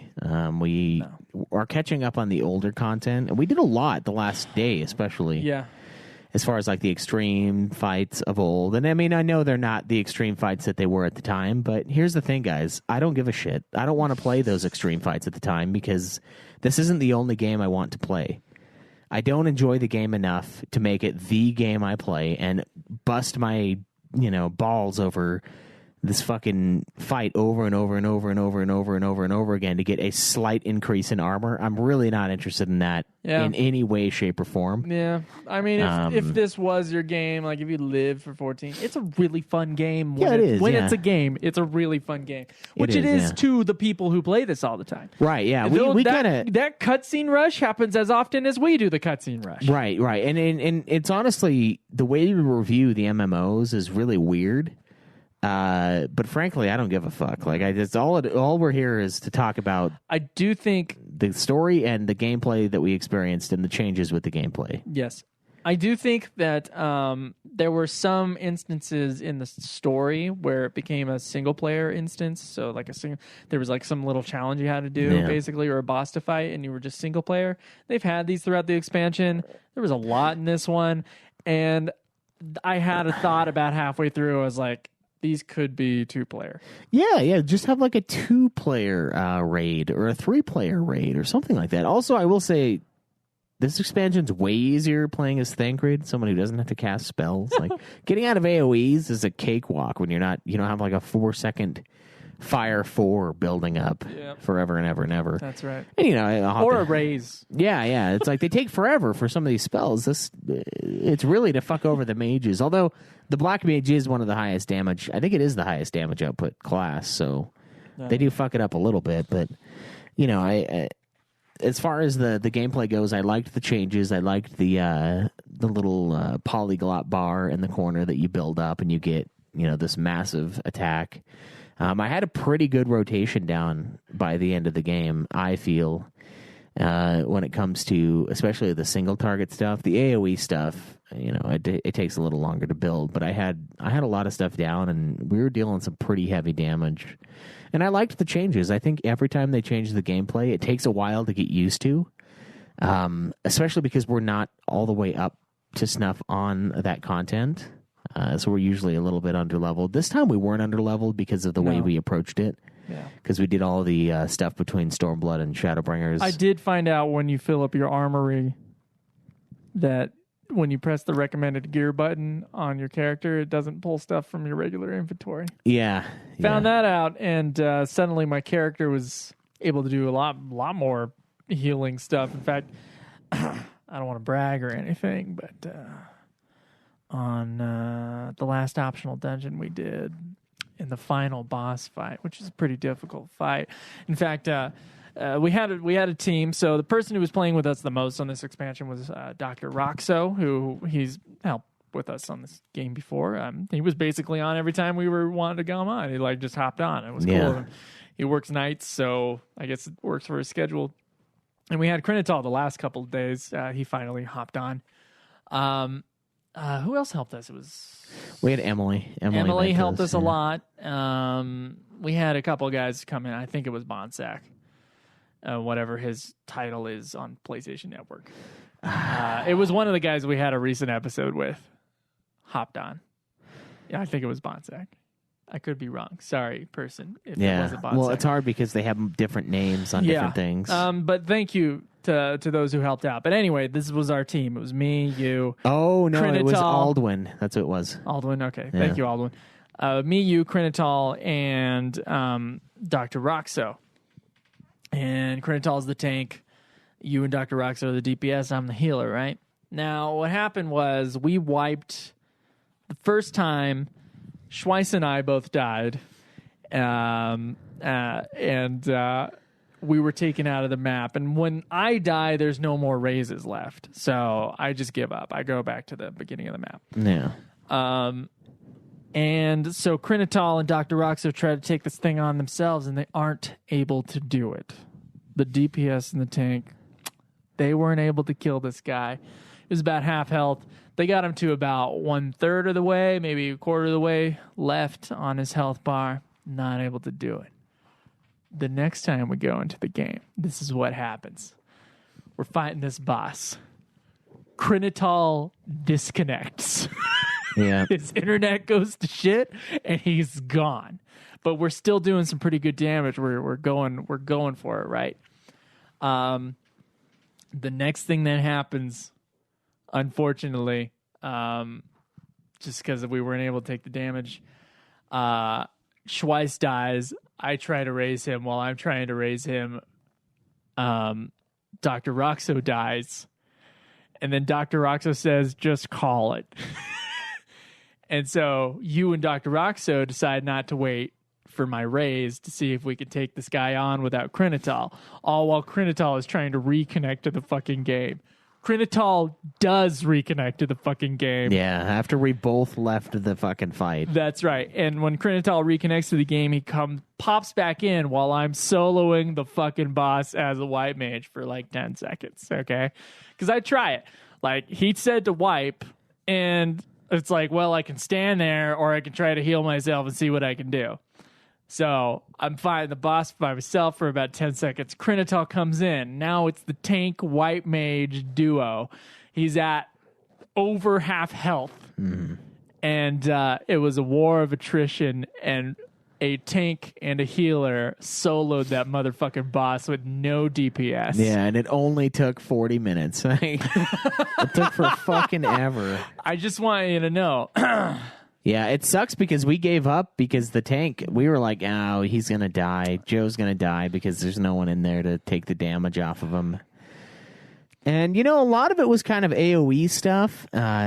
Me and Crin got real good. I mean, Crin was probably already good at it, but I got real good at dodging that shit. Yeah. Like, I knew that boss inside and out. He had no more tricks up his sleeve. Yeah, it was pretty impressive. I'll give you that. Yeah, and Schweiss's mic was muted on the other side. I was hoping to hear, like, cheers and, like, wow, you really are a great white mage. I didn't hear any of that. Yeah, well, I'm sure Schweiss said it, but his microphone was not working right on the PlayStation Network. I think I said nice and good job, guys. That's about it. So it wasn't. I should reward you by sucking your dick next time you're no over here recording. I remember missed opportunity. The last trial we had. There were 2 white mages in the room, and yeah, there was a lot of dying to be had in that last trial. You know, Schweiss, I see Dr. Roxo as a DPS as well, and I just don't see him dying as much as he has more health than me, 1, and 2, he did have better items.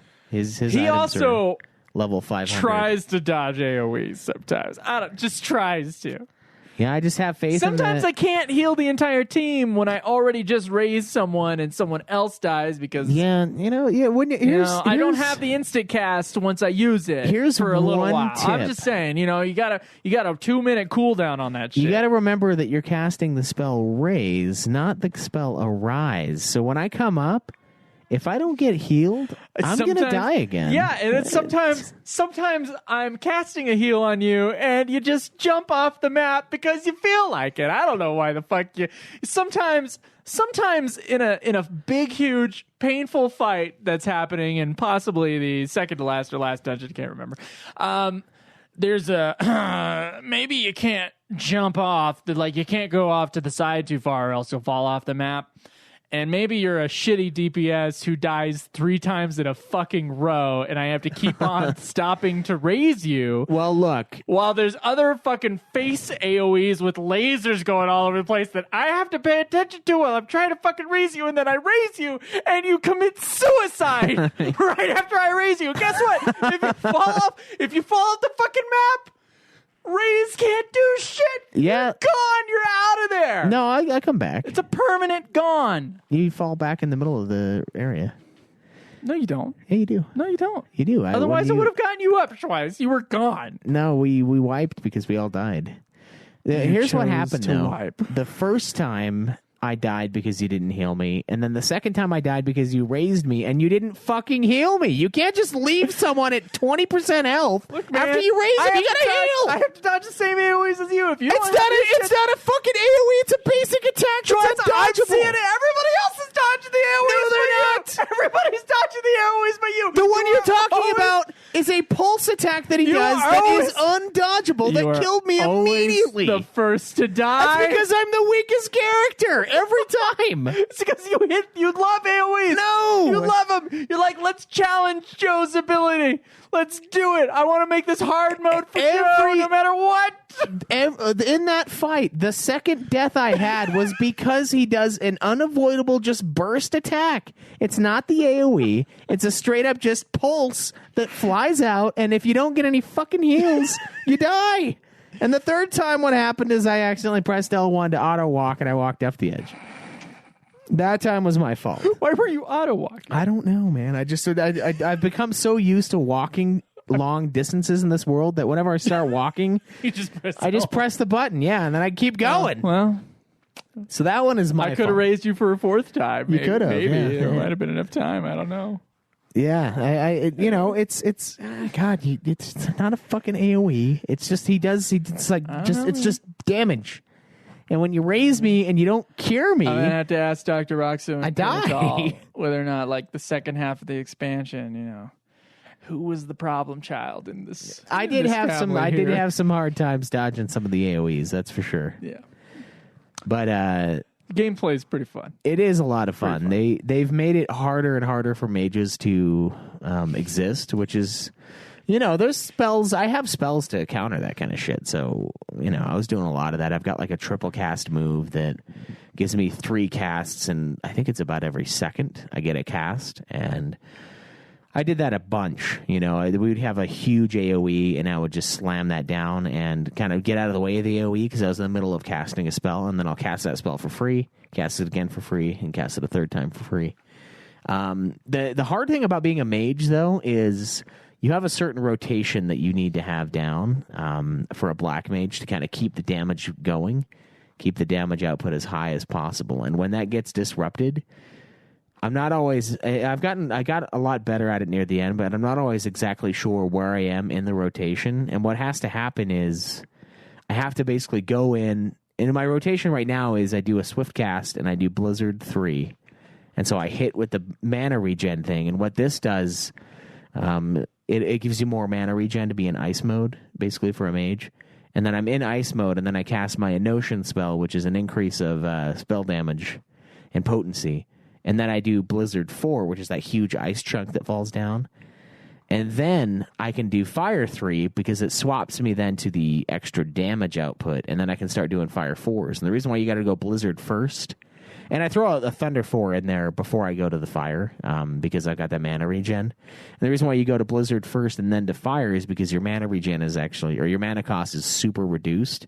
And so I can cast 3 Fire 4s, and then you have to keep the Fire proc on you, so like the little swirly around me, by doing a Fire 1, and then I go back to doing Fire 4s. And it's hard because I have to do the 3 and then I have to do the 1, or I'll lose it. And when you lose it, you can't go... The Enotion cooldown is longer than you'll lose it for.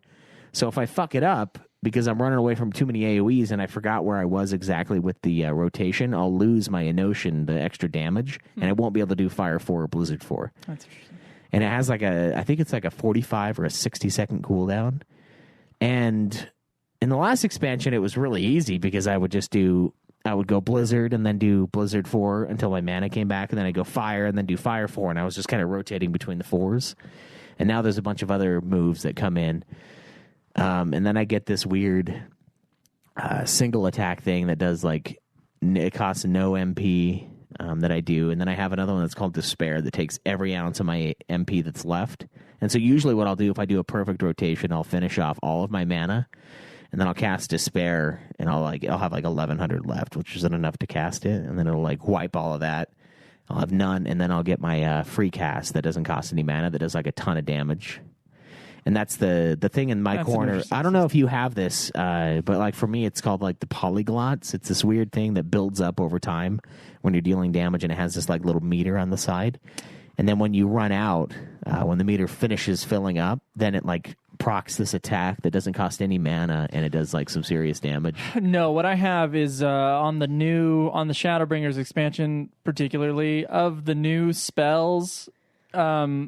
You use enough cure spells, and it like opens up this other cure spell. I forget the name of these spells. I just see the picture in my little like hotbar thing, and I know what it is. And then I use that cure, and that cure builds up. You use it so many times. I don't know if it's so many times. I haven't figured it out, or if it's like a certain amount of healing.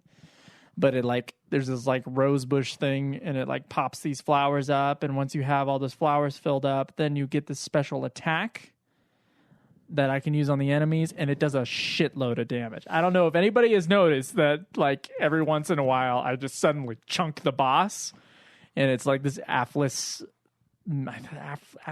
mastery or misery or something like that. There's a weird name to it. I don't know what it is. It's the red rose button, and that'll do a ton of damage to one guy, and then the guys around him will also get a big amount of damage too. Yeah, it's a pretty sweet attack. That's kind of what I have too. But and then I have on top of that, I have my like regular. I have like one big spell that does a okay amount of damage, maybe like 2/3 of what the black mage does, and then I have like Dia, which does just like little damage over time. Well, how much damage were you doing?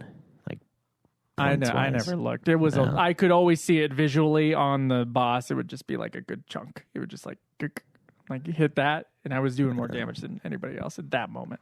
Yeah, but yeah, it's pretty cool. It's a pretty fucking cool new system, and I wasn't really using it until halfway through Shadowbringers. I also have the little symbols on the ground that I cast that increases the spell speed, and I throw that in whenever I can. Yeah. Usually it's when I think I'm in a safe spot, because the only way to really use it effectively is to have an area where you're going to be casting a lot from that particular zone. So I mean that's basically my rotation, and I got it down pretty well. It's just hard because there's so many AoE things in this game. This expansion especially, and there's ones that you actually have to watch the game itself, like you have to watch the boss where he's going to come down, because before it was pure telegraph, right? You would have the little lines on the floor, and it would tell you exactly where it was, and there were a few instances in this expansion where you just had to actually watch the boss. It was pretty much every fight had something. There was something in it, like the faces in the last one, or which fucked us up hard, which is the stupidest way to figure it out, is like you just stand like kind of next to both, and then you just move a little bit. When you see it's going to be this one, then you move back. Yeah, you just happily take a little bit of damage. Yeah, or I don't know. Yeah. But then there was the front laser beam from that boss that was... You can't see shit, yeah. It has nothing to do with... You get like a half a second to start moving out of the way, but the beam goes where most of the people are. And we figured that out. Dr. Roxer kind of figured it out, and like I noticed it actually happening. We thought we would be able to move out of the way, but you can't really move out of the way. It's just like right before he's about to do that move, because there's a boss rotation. It's like, everybody spread out. Someone's going to get hit. Yeah. And it was weird because it was reminiscent of Vagrant's story as far as like the map itself and being able to see the it. star map. Like it's too crowded on there to actually see things effectively. That boss is difficult. It was rough, yeah. It's a difficult boss. There's not very much space to run either. You know, there's a few times where I was like on the edge, just like fucking inches away from death and inches away from mass damage. So there's a lot of changes they made to this, and they've made it more and more actiony as it's gone along. Which is more and more difficult as a black mage, obviously. The game is obviously systemically racist against black mages, clearly. Sure. Because when I played as Thancred, I'll tell you what, I had a way easier time. Yeah, we all did. We all had a great, easy time as Thancred. I think that's most of my thoughts on gameplay. It's still great and slightly better than the last expansion. Yeah, for sure. I like that we took the time to kind of catch up on some of the older stuff. I wish we would have done some of the raids, but honestly, I wish like some of the leveling mattered, so that you had like, I don't know. Yeah. I got into some more side stuff with the crafting, and we did a decent amount of stuff this time around. Yeah. And I don't know, man. Part of me wants to be that guy that keeps up on it, and like we do the raids when they're new. Too many games. Yeah, but there's a lot to do, and you know, the Nier Automata thing, like I really liked Nier Automata, but I don't really know if I care to have it in this game. I mean, I want to have like everyone have a super bubbly ass like 2B does because it's awesome. But you know, it's not really to me. It's not as appealing. Like there's other ones in previous expansions that I like. We did a third of Alexander. I think we did all of the Coils of Bahamut, which are a joke now, unsynced. But yeah, that's where the disconnect really comes in for us versus some other podcasts out there. And some of the listeners even like Dr. Roxo used to spend all of his time on this game, grinding out the extremes and grinding out the raids for all of the best equipment, doing like the most hardcore stuff. And I just don't care to do that. I really don't, because like you said earlier, if this was our game, if this was the game that we played. If this was your League of Legends back when we played that I played it for about 1.5 years. You played it even longer than me. Yeah, then we would do all of that stuff. Yeah, you would, but I don't know. We're not that kind of gamer right now. Yeah, and we do it later when it's really easy, and we just get the story and we get the content. Hey, look, and we get man, what's the fucking point of leveling up like that and playing all this fucking time if you don't use that? Yeah. That's how I feel about it. Like, the whole point of over-leveling in Final Fantasy is just to be like, fuck you, boss. Yeah, just destroy it. Yeah. You're done. The music and the look of the game. I think we can both agree on the look of the game is probably... It's great. Yeah, it gets more and more complex. I mean, like my fucking scepter at the end is like this. It has this like weird Saturn ring, and then it's an orb floating inside of that Saturn ring. Like, honestly, the PS4 is probably just like, stop it. It's too much. Hey, we'll be at PS5 soon. I wonder when they're going to put 14 out for that thing. I don't know. I imagine it'd have to be. And then they'll just like stop service for PS4 soon after. Yeah. Like they did with the PS3. The PS3 one was awful, though, from what I've seen. Speaking of awful, the music. I'm just kidding. Yeah. It's not bad. I don't think so, but I don't think it's as good as the last expansion. There's some Soken's getting real. I think it's Soken still. Yeah. Soken's getting real experimental. But also they're using the same damn music in every single like dungeon now, except for like a couple special ones, which I found kind of disappointing in terms of the music. Like I started to realize what the tracks were, and I was starting to get a little bit like annoyed by them. Yeah, they did a lot. They reused really awesome tracks over and over and over again, like the Vothri one. You know, the like evil, like menacing track that would happen. They used it. It's really good, but they used it a lot. I guess the use of the music, it needed about twice as much music, I think. There are, and that's just kind of how I feel about the music overall.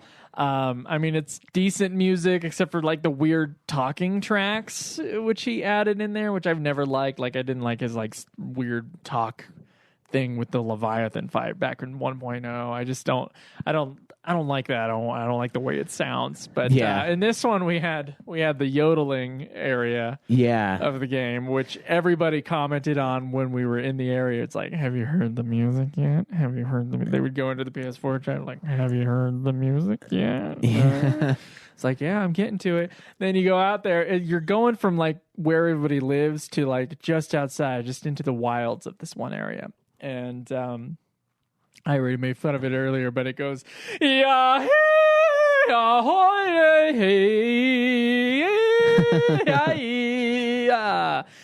don't actually hate the song. I don't either. Bizarre. It's pretty catchy, but it's a bizarre mood, and it's really easy to make fun of. And mostly it sounds like Maya he, Maya ho, Maya ha, Maya ha ha.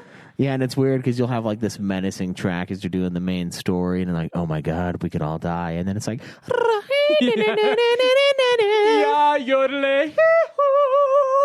yeah. Somebody said the Cranberries in the chat at the time. Oh, they said it again. It's weird. Yeah, it's bizarre. And then the main theme.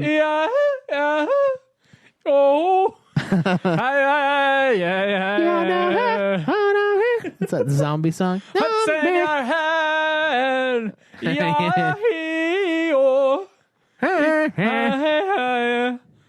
Yeah, it's not bad. I kind of like it. I kind of do too. I hate it. I hate to admit it, but I was like, yeah, this song's ridiculous, but it's kind of good. You know, it's kind of good. There was that, and then there was the like weird mumble rock main theme that they had in there, where it's like, it's pretty cool. Like, it's a good track, I think, but it's like, it's like the guy is just talking a little bit too quietly. To The really weird understand whisper what's going track. on. I'm not into the whisper track thing. I love the rock thing, but he always adds like a whisper track to whatever. Like They gotta fuck it up somehow. Like that's why I'm almost like, you know what? Fuck it. Distant Worlds might actually be the best vocal track they've ever had because, you know, as awesome as the 14 one is, the what is that track? The look, yeah, that shit is so stupid. Like why? eyes, Yeah, look, heart, pump, beat, blood. It's like, shut up. Like, why do you gotta fuck it up? Like, they have to have something really, really nice, and then they just like, how can we make some this awkward English? In there how that can we just make doesn't this quite awkward and translate right? stupid? And Yeah. they do it. They do And it. the Stormblood one, I actually just didn't like. I didn't think it was that great of a piece of music. I don't even remember what it sounds like, but every time I listen to it, I'm like, Yeah, I felt like each of those songs has gotten a little bit less good as it goes along. I thought yeah, this one. the first couple were pretty good. I think this one is better than the last one. I didn't sit through the credits, so I don't remember it. Honest. But I do think the area music is pretty decent. I liked the Amarat sounds. Like an Amarat is totally, you know, Xanarkand or Insomnia, right? It's very similar to the similar feel to the end of Final Fantasy XV. There are also some areas that they recreated old themes. I could hear them. I could hear them in there, and I couldn't quite place where they were from. Like FF2, FF1. There was I think there was the Crystal Tower theme or some FF3 in there from the airship. Yeah, The little just kind of like kind of blended into the 14 music. There was some of that, which was interesting. 14. Everyone talks about It 9. would make sense if you took the music from 3 because 3 is the closest story-wise to easily. Shadowbringers. Yeah, this is the FF3 expansion. If you everyone talks about FF9 being the great callback. Like, this is way more of a callback than 9 by like a mile. 9 is a callback to like a few of the games. This is a callback to every game. There weren't that many of the games when 9 came out. That's true. There's 5 more now, 6 more now. There was and the 9 games and like 2 spin-offs. Yeah, Right? now it's 50. 3 if you include Final Fantasy Legends, I guess. But. Yeah, now it's 1 million. But I like the soundtrack. There's the main themes. I don't know what the problem is. They just haven't hit the same high that they did with Answers. That's what the name of that song is. But again, like they always have to kind of fuck it up somehow. They always have to make it weird. So the main theme was cool. I really liked it at the very end in that cutscene where you like reunite with the Warrior of Darkness. That was pretty awesome. So they used it really well at times. But I do think they overused the weird bad guy theme, which is a really good theme. I like it a lot. But I feel like it's odd that they used it for both Vothri and Emmett Selk in the end. It seemed like we should have had something to kind of differentiate the two of those, because they're very different characters. I mean, one of them is certainly trapped in this world, and the other one can kind of go wherever he wants. And he's definitely more of a menace to society and to all of the worlds in this universe. So I don't know. I like the music though. I think Selkin does a pretty good job overall, and he's gonna do 16, I think. Yeah, so team. This team is making 16. I pray to God the fucking writers are not the writers on 16. Yeah, God damn it. Yeah, but all right. So our rankings last time on, and we can talk about our overall thoughts. Our rankings last time, my ranking last time, I listened to the Stormblood episode or the end of the Stormblood episode to get my old rankings back. Did you get mine too? But ours were the same on that episode. Oh, okay. So I was going to call you last expansion, Legend Returns. We differentiated. But I mean, you said we do. I can't remember. I just know where I placed it last time. So my previous rankings were Stormblood, Dragonsong War, Realm Reborn 2.55 content, Heaven's Word, original Realm Reborn, The Legend Returns, and I forgot we ranked 1.0 cutscenes in there. 1.0 cutscenes is worse than Legend Returns for me. So that's my old ranking. I'm having issues on where to put Shadowbringers because I do think every single one of these expansions get better in gameplay. Even the patches, like they each get like, I don't know. There's something happening with that 14 team where they're just getting better and better at making the games That's in terms of like dungeons and trials, they're all making them more interesting and all that shit. But story-wise, I'll be honest, I remember the 2.55 story content better than almost any of the rest of them. I'm like blanking out on what happened in most of these expansions. I remember what characters look like, but I'm honestly, I've just, my brain just turns off through half these cutscenes. I don't know if that's changed or not. I would have to listen to old 14 reviews to see if like I felt the same way back then. I do think the concept of Shadowbringers is pretty strong, and that will probably stick with me. So a part of me wants to put it on the top of my rankings.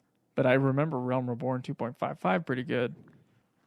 I'm gonna put Shadowbringers on the top, but maybe I might have felt differently if I played all these in a row. And the gameplay makes it go to the top for sure. Yeah, I think where our list differentiates, I do think the stuff between Stormblood and Shadowbringers, I really liked it actually. Okay. So I'm going to put that below Stormblood. So right now my list is Stormblood, Legend Returns, isn't that what it's called? Yeah. Yeah. And then whatever the fuck I had. Dragon Song War, 2.55, Heaven's Word, A Realm Reborn, and 1.0 cutscenes. But I'm going to put Shadowbringers at the top of this thing too. Okay. I think it has the strongest story so far. It still has a lot of the MMO bullshit that we're always going to get, I think, where it's just too long-winded, too much lore.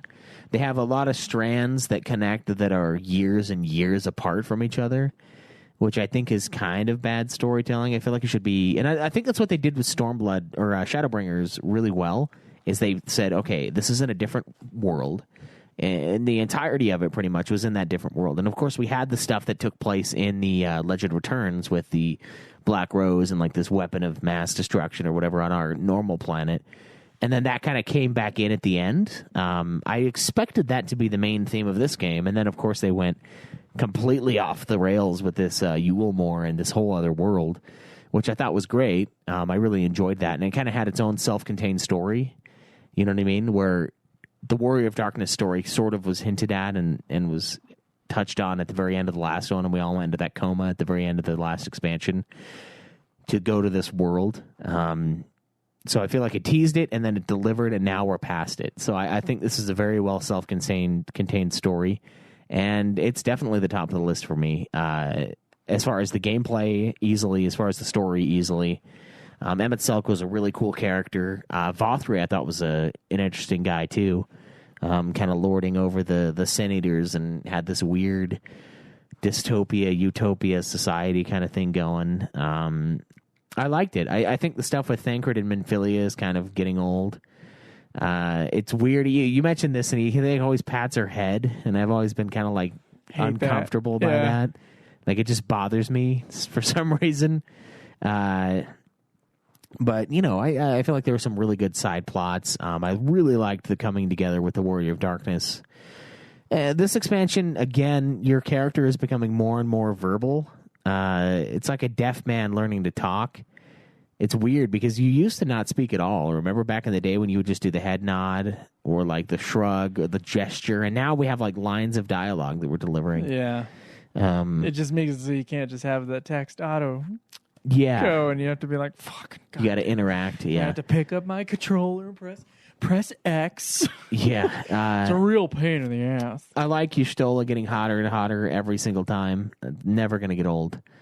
I think this is a pretty good expansion. I liked what I played. You know, I liked those extra dungeons. I had a good time. So I'm reading the chat from the live feed right now, and first it was Krinatal explaining the story further in the comments, which thanks, Krinatal. Not gonna read it. Thank you. I'm glad other people got some entertainment value out of that. I guess they didn't listen to me when I was talking about my raise thing. So Emily was right. When Emily popped into the thing and she was like, you shouldn't just be using cure, because that's what they're talking about, is how shitty I was as a white mage. Yeah. I was shitty as a black mage for a while, too. She was like, you shouldn't just be using cure. That's when I was starting to use the other stuff. So, Emily, I'm sorry you missed, the more improved Joe. But also, when I explained that sometimes I have to stop in order to raise you, it's because I had already used the swift cast to raise you. And now when the next guy goes down, I don't have the swift cast ready to go in order for the next raise. Well, the cooldown's not that long. See, that's the thing. We have the same ability, so I know the ability. I know it's cool. It feels like a million years when there's AoEs going on all around you. Yeah. Well, I mean, and that happens a lot in these boss You could fights. say that maybe if you use it, you might want to cure the guy you use it on so they don't die again. Yeah. I'm not a white mage, though. I was fucking around with white mage 2 expansions ago, and they changed it. They changed it a lot. Oh, yeah. And I had no idea what the fuck I was doing. I mean, the first thing I did, and I was carried. It was when we started this game back up to do the last patches. That was me. I had to figure out how to do the custom hot bars, like the crazy version of it. That was a pain in the ass to do. It's like I was always like, you can't have that many buttons. You have to like switch through the menus. But actually, and it's worded horribly in the settings menus. Yeah, we're talking play online level of horrors. And to get those like extra hot bars on the side that you use, like you either press L1, L2, and then R2, or then R2 and then L2 to get those 2 hot bars to quickly switch onto your screen. Yeah. And then you can have further rotations from that. So basically you get, fuck, can't think right now. You get 8 abilities per like hotbar thing, and you can switch really quickly between them, as opposed to the other thing where you have 8 more hotbars that you have to switch through slowly. It's a much better system. I was trying to figure out. It took me for fucking ever to not only like to watch it on YouTube to figure out what people were putting down, but to figure out how to get those fucking hotbars to get on there in the way that they needed to get on there. It was awful, but that was like part of it. But I looked up someone's level 80 thing, like their like build for it, and I copied the exact same thing. So I had all my abilities already on those hotbars, and stuff. So when I finally learned how to white mage a good chunk of the way into this expansion, I already had my stuff there. So thank God. Yeah, we had some item level problems near the end too because of Joe's fucking. Yeah, we already talked about that earlier. Well, yeah, I think we talked about it. But what happens is if you have your character's like armory chest, which is all of your equipment, if that's full, then the items you select will go into your inventory, and those won't be automatically applied when you do equip recommended equipment. So I was really close to the minimum level for these things. Yeah. And so it made a big difference when you equip that shit, Lance. I'll say that. Yeah, it seemed like it did. Because we were getting hit for a lot, and it wasn't that... I don't think me and Kryn could have soloed that boss without... Yeah, and it's not equipment. And when I was giving you shit about being a terrible white mage, it's not that you're not good at being a white mage. It's just your shit sucked. So like your heals would not heal enough. And when we have like pulsing attacks that aren't, it's not an AoE, it's just a straight up mass damage, like it's hard. And even when it is the AoEs, we all fuck up sometimes, and it was rough. But we upgraded near the end. We finished it out. It's a lot of fun. And my skill set, the black mage, I have everything fit on those 2 bars. Just it's the base setup. I don't need any more. There's even more. There's like more like basic shit that's on other hotbars. What I'll do though, I'll switch to another hotbar when it's AoE time. So like I'll just hit R1 twice, and then I'll go to the AoE hotbar, which is like, honestly, I only need like 12 buttons. That one that I don't like is the R1 like cycle through, where it cycles through in order. Yeah. I hate switching on that screen. I hate it. So having the hotbars where I can see them and they like get pulled into the main hotbar when you do a little button thing is way better. I saw other people using it. I was always jealous of the PC people because they have a million buttons. Yeah. And I was like, I have like I'm short like 2 buttons of difference now. Yeah. Thank God. Like, it makes playing it on the PS4 way better, and I wish I knew how to do it before.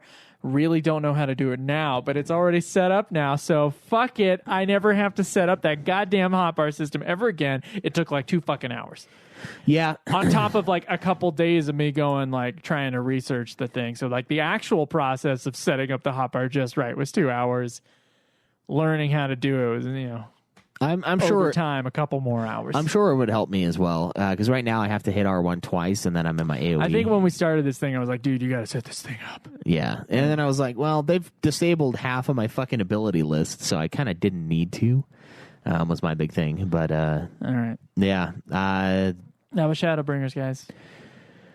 Yeah, it was stuff. good. It was a good time. I don't know if I agree it's the best FF in years. No. According to Metacritic. No. It's the best MMO expansion. No, not with the 7 remake.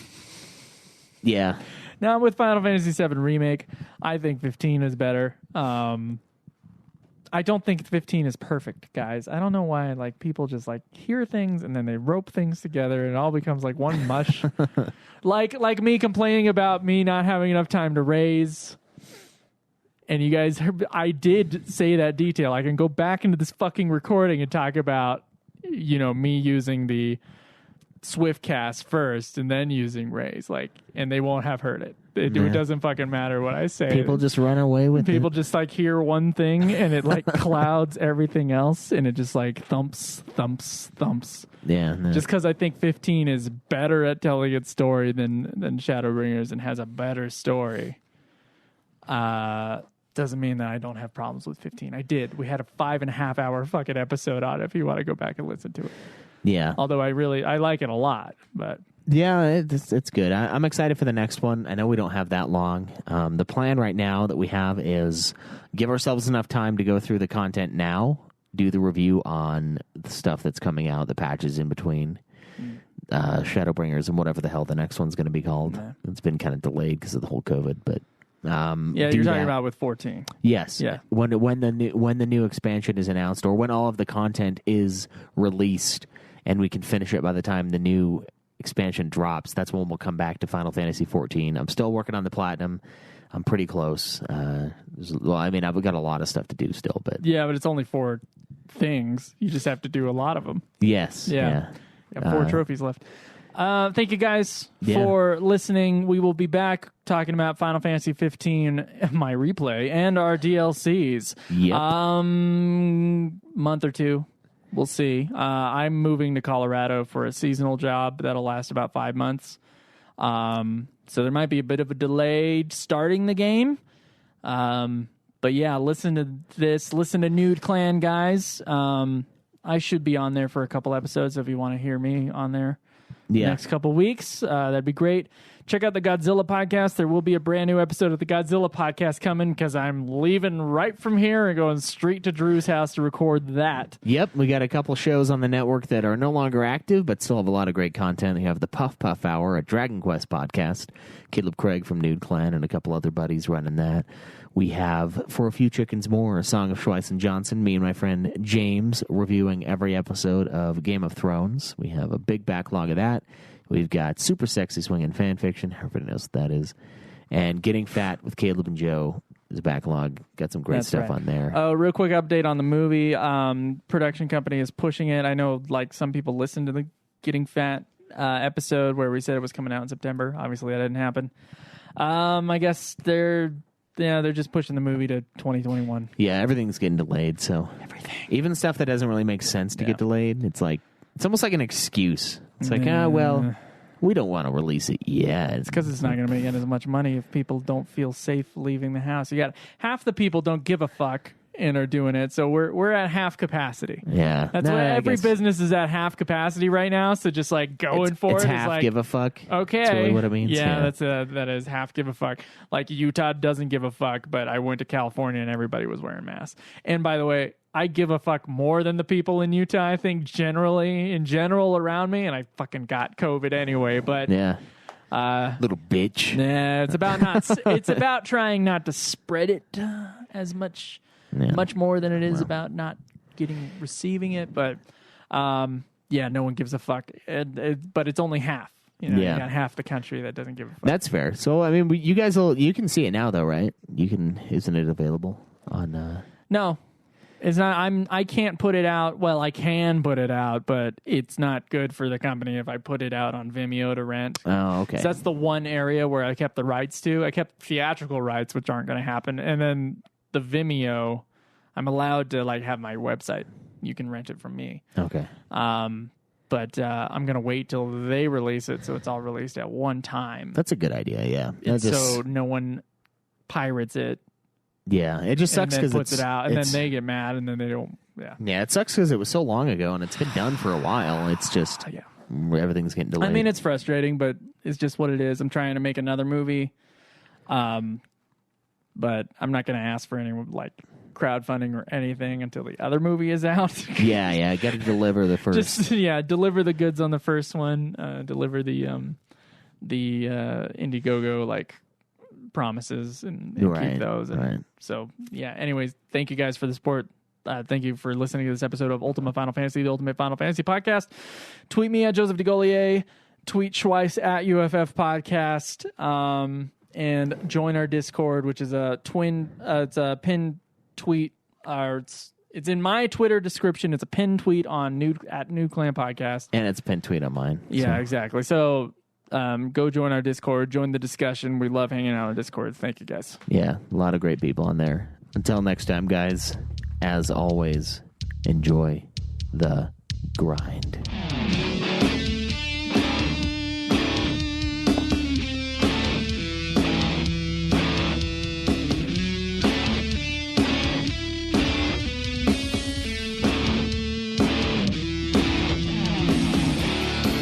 Ultima Final Fantasy is a podcast